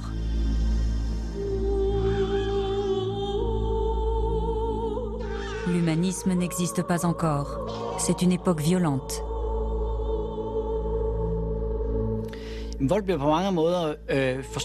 À bien des égards, la violence apparaît comme banale. C'est la toile de fond de la vie. Car la vie est violente. Les guerres, les famines, les épidémies, les tortures sont choses courantes. Les règles sociales, elles aussi, sont violentes. Les maris ont des comportements violents avec leurs femmes, leurs enfants, leurs domestiques. De même, le Seigneur est violent avec ses paysans et le roi avec tout le monde. La violence est la norme.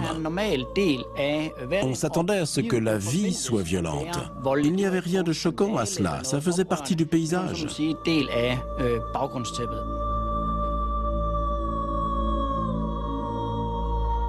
On étudie l'œuvre de Cervantes depuis des siècles. Mais on s'est peu intéressé aux 5 années qu'il a passées en captivité. Pourtant, ces années ont changé le cours de sa vie.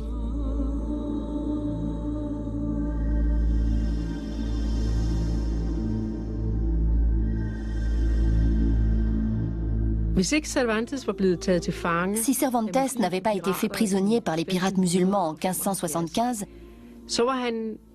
il serait vraisemblablement devenu général et aurait combattu les protestants flamands.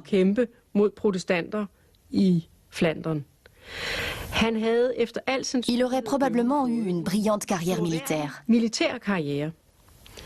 Mais il en a été autrement. Au lieu de cela, il est devenu esclave en Afrique du Nord et finalement écrivain.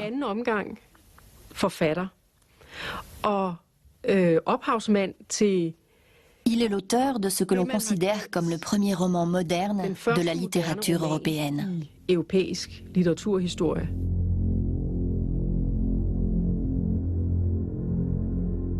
Cervantes est capturé par des corsaires d'Afrique du Nord qui sont financés par leur gouvernement. C'est la conséquence d'un état de guerre qui existe depuis le début du XVIe siècle entre l'Europe chrétienne et l'Afrique du Nord musulmane. Les menaces les plus sérieuses viennent du Maroc, de l'Algérie, de Tunis et de Tripoli.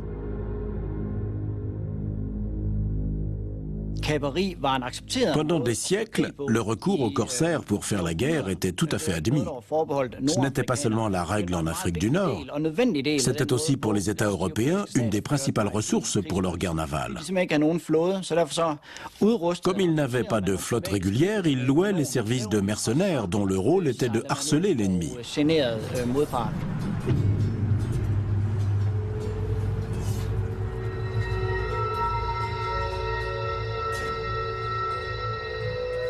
À partir du XVIe siècle, 1 million d'Européens sont réduits à l'esclavage en Afrique du Nord.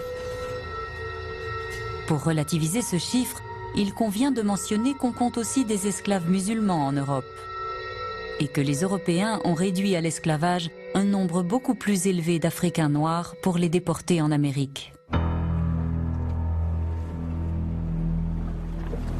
Au XVIe siècle, la piraterie est monnaie courante. On vit avec la peur d'être attaqué en mer. C'est un risque majeur. Que l'on soit un pêcheur ou le capitaine d'un petit bateau de Naples, Palerme ou Messine, on court tous les jours le risque de se faire capturer. Et il faut ajouter que dans les régions côtières, en Andalousie ou dans le sud de l'Italie, on peut être soumis à des razzias où les femmes et les enfants sont également menacés.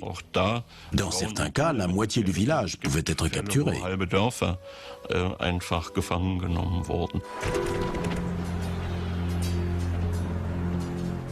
Au Danemark aussi, on a entendu parler des corsaires et des mercenaires musulmans. On savait ce qui se passait. Les capitales européennes étaient en contact permanent entre elles. Le dimanche, dans les églises, on faisait des quêtes pour l'argent des rançons. Les marins qui allaient de ville en ville colportaient les nouvelles. Holberg a été pris en chasse par un bateau pirate et a écrit cette histoire. Donc tout se savait.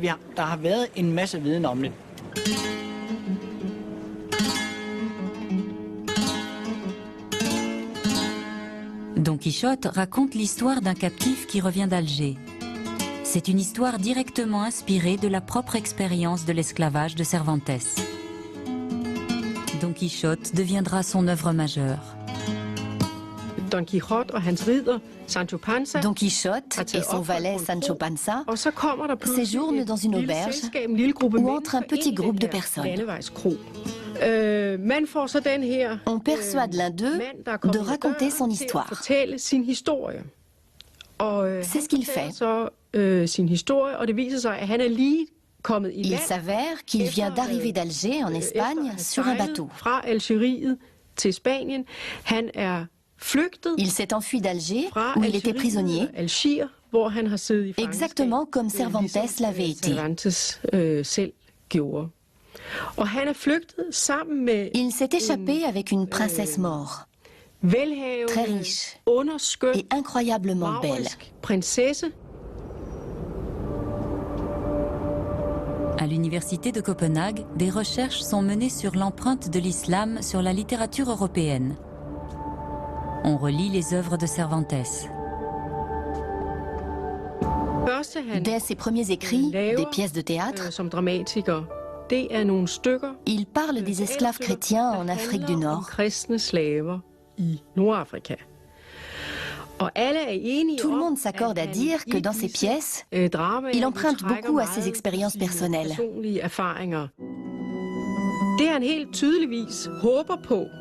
Il est évident que dans ces pièces qui parlent de prison, il cherche à attirer l'attention du public sur ce problème. Et peut-être même de convaincre le roi d'envoyer sa flotte en Afrique du Nord pour libérer les captifs.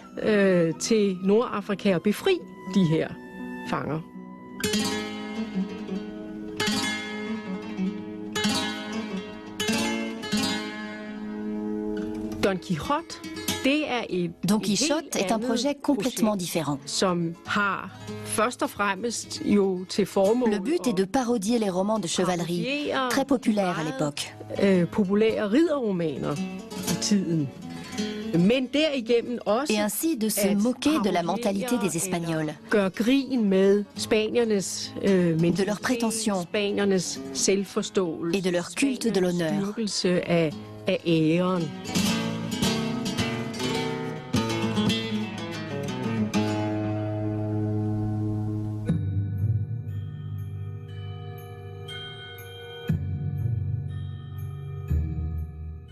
L'intérêt de réduire des Européens à l'esclavage est de pouvoir exiger une rançon.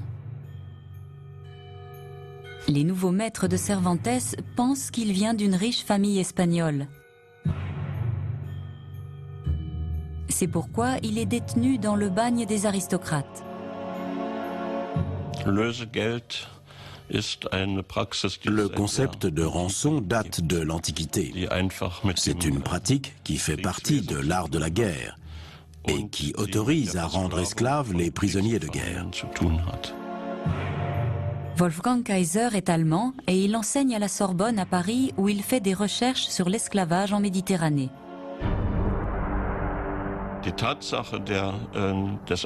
On savait très vite qu'un bateau avait été capturé. Les captifs devaient alors dire au plus vite et avec précision où ils étaient, qui était leur maître et où ils demeuraient. Pour cela, ils écrivaient des lettres ou faisaient passer des messages. Bien sûr, ce n'était pas comme si Alger, Tunis ou Tripoli ou les ports marocains sur l'Atlantique étaient complètement isolés de l'Europe. Bien au contraire, ils faisaient du commerce avec les Européens.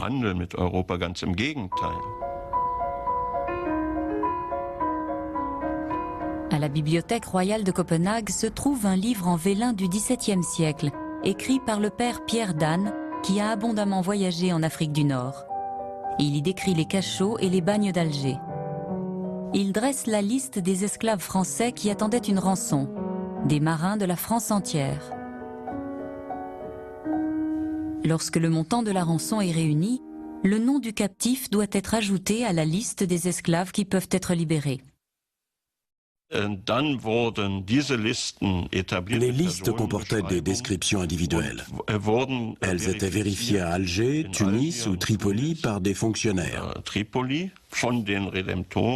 Dans le cas de rançons privées, tout était vérifié pour que soit relâchée la bonne personne. Bien que nous soyons au XVIe siècle, le courrier marche parfaitement bien. Et les captifs doivent écrire des requêtes pour leur rançon. Les lettres sont acheminées par bateau vers les ports. Le courrier n'était pas un problème. Il n'était pas interdit d'écrire, puisque le but était d'échanger les prisonniers contre des rançons. Il était obligatoire de leur permettre de communiquer avec leurs familles.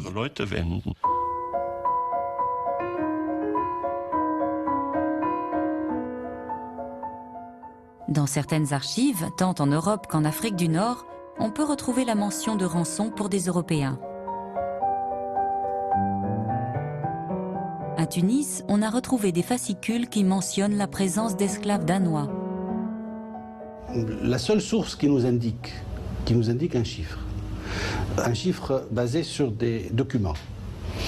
Ce sont les archives du consulat de France à Tunis, à la fin du XVIe jusqu'à la fin du XVIIe siècle, où nous avons des contrats de gens à racheter. Bon. Et sur l'ensemble du XVIIe siècle, on a à peu près 3000 contrats. Mais ça, c'est un chiffre minimum. Minimum, parce qu'il y a plein d'autres pour lesquels on n'a pas de contrat, on ne sait pas ce qu'ils sont devenus. Le professeur de la Sorbonne, Wolfgang Kaiser, a une théorie. Le concept de transfert de fonds entre différents pays daterait des transits d'argent pour les rançons.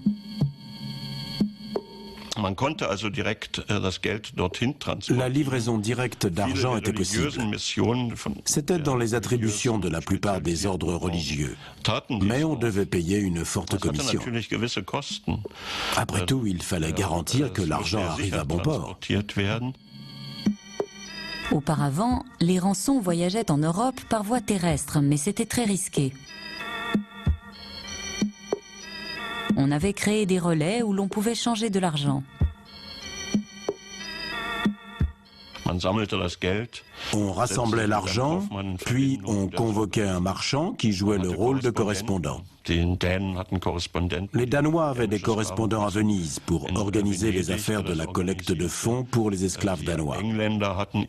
Les Anglais avaient leurs correspondants à Livourne.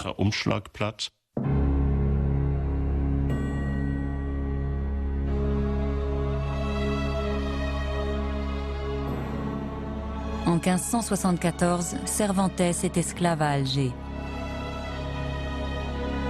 En Espagne, on s'active pour racheter sa liberté. Mais il n'a plus son père et sa famille est loin d'être riche. Obtenir des garanties pour la rançon prend du temps.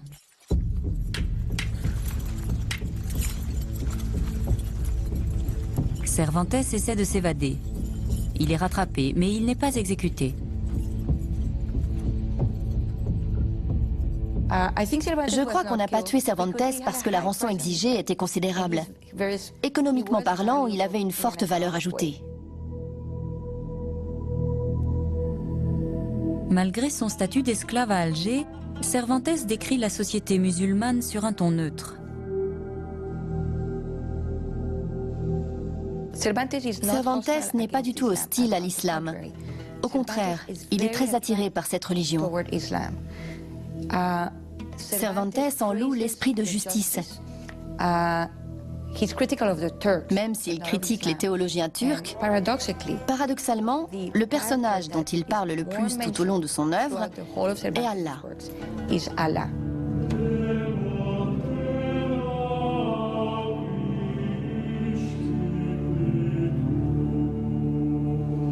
Dans les années 1570, l'Espagne est sous la coupe impitoyable de l'Inquisition. L'islam avait beaucoup moins de préjugés que la chrétienté, particulièrement en Algérie où la société était très tolérante et très ouverte à l'époque. Par exemple vis-à-vis de l'homosexualité ou même de la bisexualité. Il y avait beaucoup de bisexuels.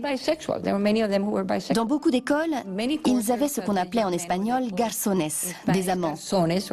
C'est condamné par le Coran, mais c'était très pratiqué à Alger parce que c'était une société en dehors des conventions.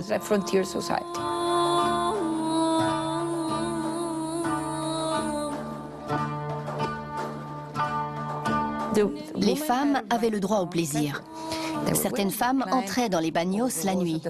Elles soudoyaient les gardes, y passaient la nuit et en sortaient le lendemain. Bien sûr, si on vous surprenait au lit avec une femme musulmane et que vous étiez chrétien, vous étiez menacé de mort. Beaucoup de chrétiens, lorsqu'ils en arrivaient à ces extrémités, se sont convertis à l'islam. Il y avait des tavernes dans les bagnes. On y servait de l'alcool. Il y avait aussi des chapelles où l'on pouvait assister à la messe et se confesser auprès de prêtres. Il y régnait une grande liberté de mouvement, qui bien sûr avait ses limites, surtout lorsque les bateaux ennemis étaient repérés au large, puisque cela pouvait faciliter les évasions. Mais sinon, on pouvait voir les captifs participer à la vie sociale de la ville. Dans son Don Quichotte, Cervantes décrit la vie au bagne. L'histoire est sinistre, mais elle est agrémentée d'une histoire d'amour.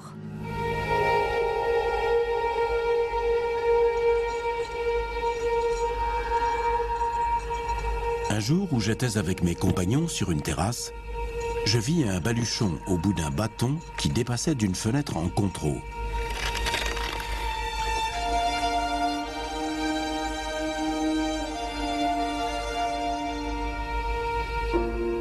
Un de mes compagnons se précipita sous le baluchon. Mais quelqu'un releva le bâton et mon compagnon revint parmi nous. Je me sentis obligé de tenter ma chance. Alors que je m'avançais sous le baluchon, quelqu'un le fit descendre jusqu'à mes mains. Je défis le nœud et je trouvais des pièces d'argent mort et une petite croix en paille. J'étais heureux, mais je me demandais pourquoi c'était à moi que l'on faisait ce présent.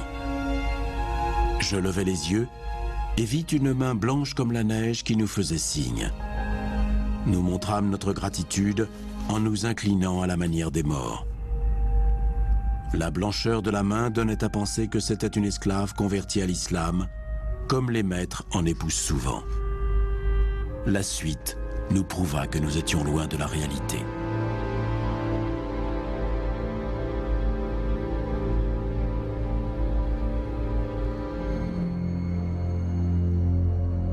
Du point de vue des Nord-Africains, il n'était pas illégal pour un corsaire musulman de demander une rançon. Sans les demandes de rançon et l'esclavage, ces pays n'auraient pas été aussi riches. C'est une source de revenus qui leur aurait manqué. Entre aussi en ligne de compte l'aspect religieux.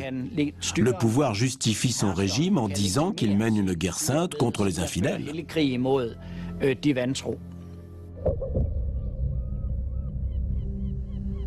Au Danemark, on ne retrouve pas énormément d'allusions à l'esclavage des Blancs. Une des rares références se trouve dans une église au sud du Jylland.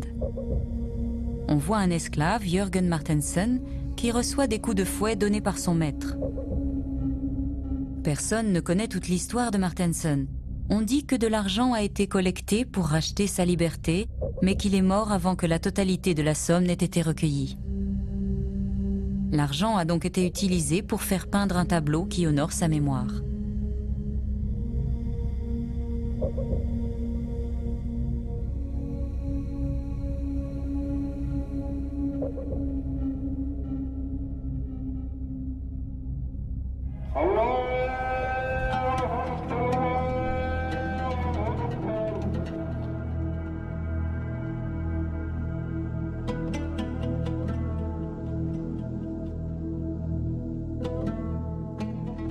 Aujourd'hui, on fait des recherches dans les archives pour redécouvrir l'histoire oubliée de l'esclavage et de la piraterie. Ce qui est marrant, c'est que dans un livre de Grandchamp, le Grandchamp Histoire de la Tunisie, nous retrouvons beaucoup de noms de corsaires. Si, il y a la liste établie de corsaires, dont de grands noms que je ne citerai pas, de grandes familles tunisiennes, dont les ancêtres étaient des corsaires. Plusieurs noms, je ne vais pas les citer, mais c'était marrant parce que les familles existent encore, et ces familles étaient des corsaires. Voilà, c'est marrant. Et de grandes familles, j'ai dit de grandes familles qui faisaient partie de l'aristocratie tunisienne. Les esclaves européens ont la possibilité d'améliorer leur vie. Ils peuvent se convertir et devenir des renégats, ce que font bon nombre d'entre eux. On perd alors leurs traces. Ils ont changé de nom et se sont intégrés dans la société musulmane.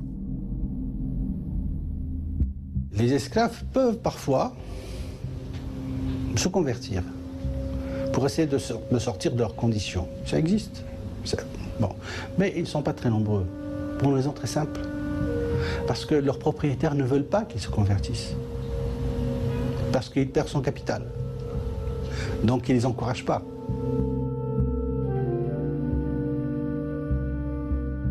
Une fois qu'un esclave s'est converti, il est impossible pour lui de revenir en Europe. Cervantes a peut-être envisagé de se convertir, mais il n'en a jamais fait mention. Ça l'a probablement tenté. D'ailleurs, c'était un moyen de se tirer d'une situation très pénible. On s'en aperçoit dans les pièces de théâtre qu'il a écrites sur les captifs. Elles tournent toujours autour de la même question. Faut-il me convertir ou ne pas me convertir? Car il n'est pas rare que de magnifiques femmes musulmanes couvrent des yeux les chrétiens, les aiment, les désirent et leur promettent de leur donner leur corps, leur maison, leur argent, s'ils se convertissent à l'islam.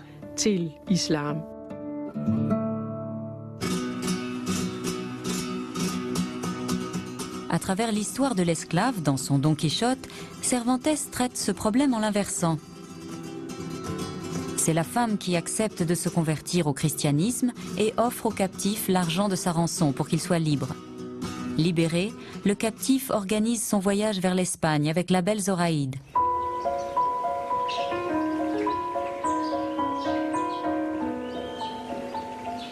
Je quittais le bagnio et j'allais dans la maison de campagne de Hadji Mourad.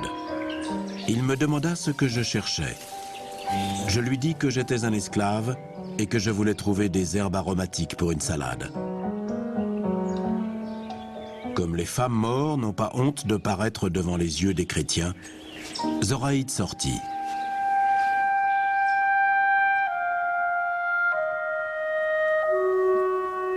Je pensais qu'elle était la femme la plus belle que j'ai jamais vue.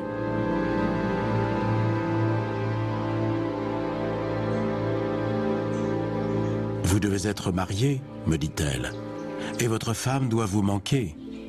Non, je suis fiancée et je me marierai dès mon retour dans mon pays. Elle me demanda, est-ce que votre fiancée est belle? Très, mais je ne pourrais mieux la décrire qu'en disant qu'elle vous ressemble. Cela fit rire son père. Par Allah, elle doit vraiment être très belle si elle ressemble à ma fille, puisque ma fille est la plus belle de ce pays. Un mort arriva et nous prévint que 4 Turcs avaient escaladé un mur et qu'ils volaient des fruits. Le père partit pour chasser les Turcs. Dès qu'il eut tourné le dos, elle me regarda en pleurant et demanda « Partez-vous » ? « Oui, mais pas sans vous. Tenez-vous prête, vendredi prochain. »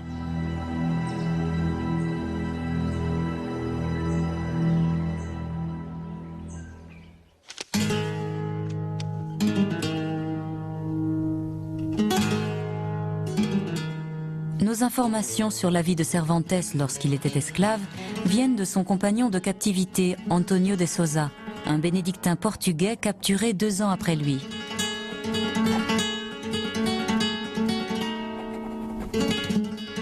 Cet érudit a consigné ses expériences jour après jour. Cervantes n'a pas tenu son journal lorsqu'il était captif. Il s'est seulement servi de ses expériences dans ses pièces et dans ses romans.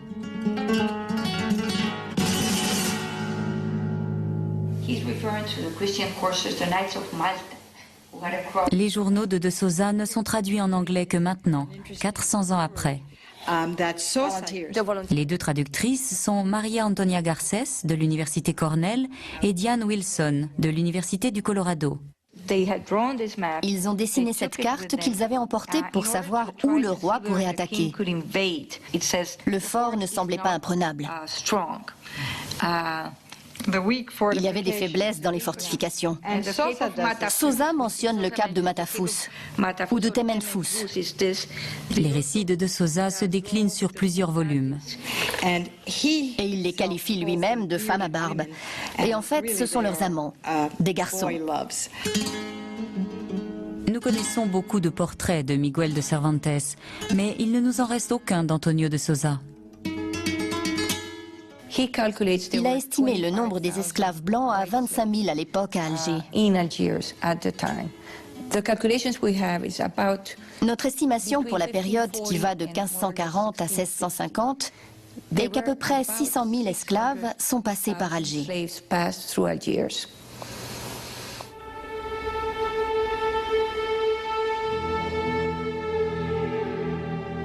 En 1580, Miguel de Cervantes a déjà passé 5 années comme esclave à Alger, sa famille n'ayant pu rassembler l'argent de sa rançon avant. Mais cette année-là voit enfin changer le cours de sa vie.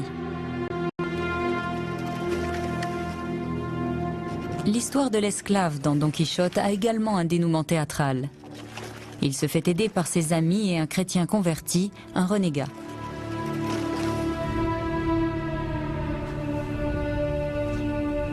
La belle Zoraïde nous attendait à sa fenêtre.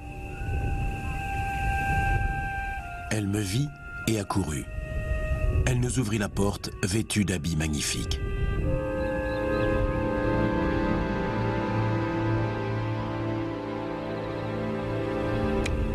Malheureusement, son père se réveilla et se mit à crier en arabe « Aux voleurs! Des voleurs chrétiens !»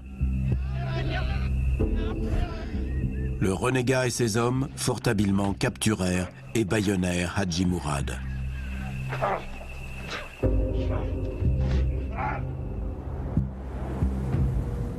Lorsque Zoraïde fut montée à bord avec son père et des morts encore ligotés, et qu'elle vit que nous commencions à ramer, elle demanda que les morts et son père soient relâchés. Le renégat donna l'ordre de débarquer son père et les morts sur le rivage. Même parvenu à bonne distance de la rive, nous ne l'entendions plus, mais nous pouvions toujours le voir s'arracher les cheveux et se rouler par terre de désespoir.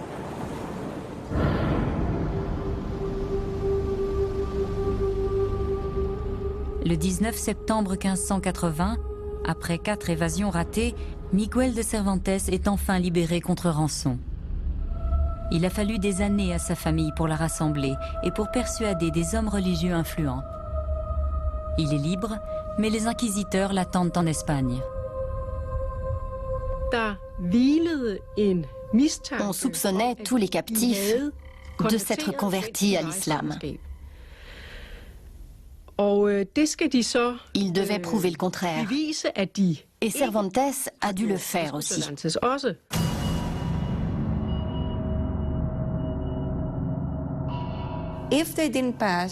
S'il n'était pas convaincant, si un renégat était récalcitrant et s'il disait « je suis musulman et je le resterai », ce qui arrivait parfois, il finissait brûlé. S'ils disent au retour qu'ils sont restés chrétiens, il faut les croire. Il faut les croire parce que quel intérêt a-t-il? Alors, s'ils sont retournés comme captifs, bon, là, il y a un point d'interrogation parce qu'ils ne sont pas retournés par leur propre volonté. Il se pourrait qu'ils se soient convertis et que par peur, ils disent non.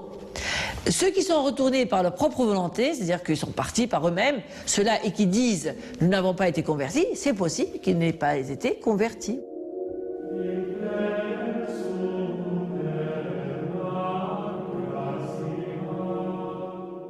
L'Inquisition est une institution à l'intérieur de l'Église catholique qui traque les hérétiques dans le but de les exterminer.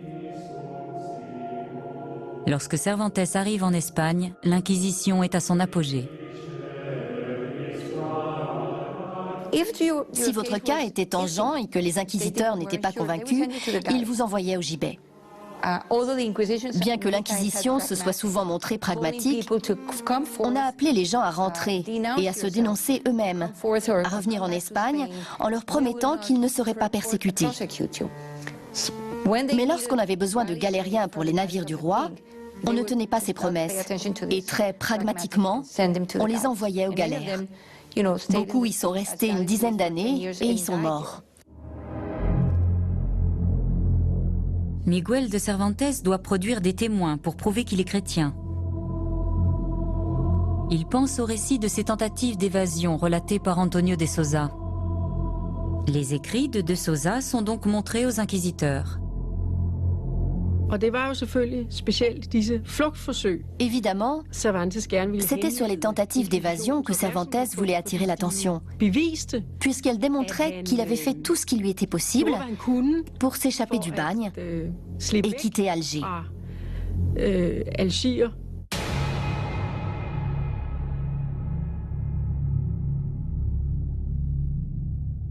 Finalement, Cervantes réussit à persuader l'Inquisition de son innocence. Antonio de Sousa est lui aussi libéré contre une rançon et finit ses jours à Malte. Miguel de Cervantes devient de son vivant un écrivain célèbre. Son chef-d'œuvre, Don Quichotte, est publié en 1604.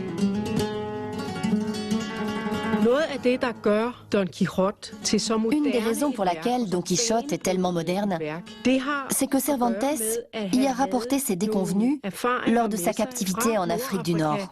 Ce qui est unique, c'est qu'il a raconté ce qui l'avait choqué et lui avait enlevé toute confiance dans les autorités de son pays, y compris envers le roi, parce qu'il avait espéré que le roi aiderait à sa libération. Miguel de Cervantes meurt en 1616, à l'âge de 68 ans. Je ne crois pas qu'il serait devenu l'immense écrivain qu'il fut s'il n'avait pas vécu cette expérience à Alger.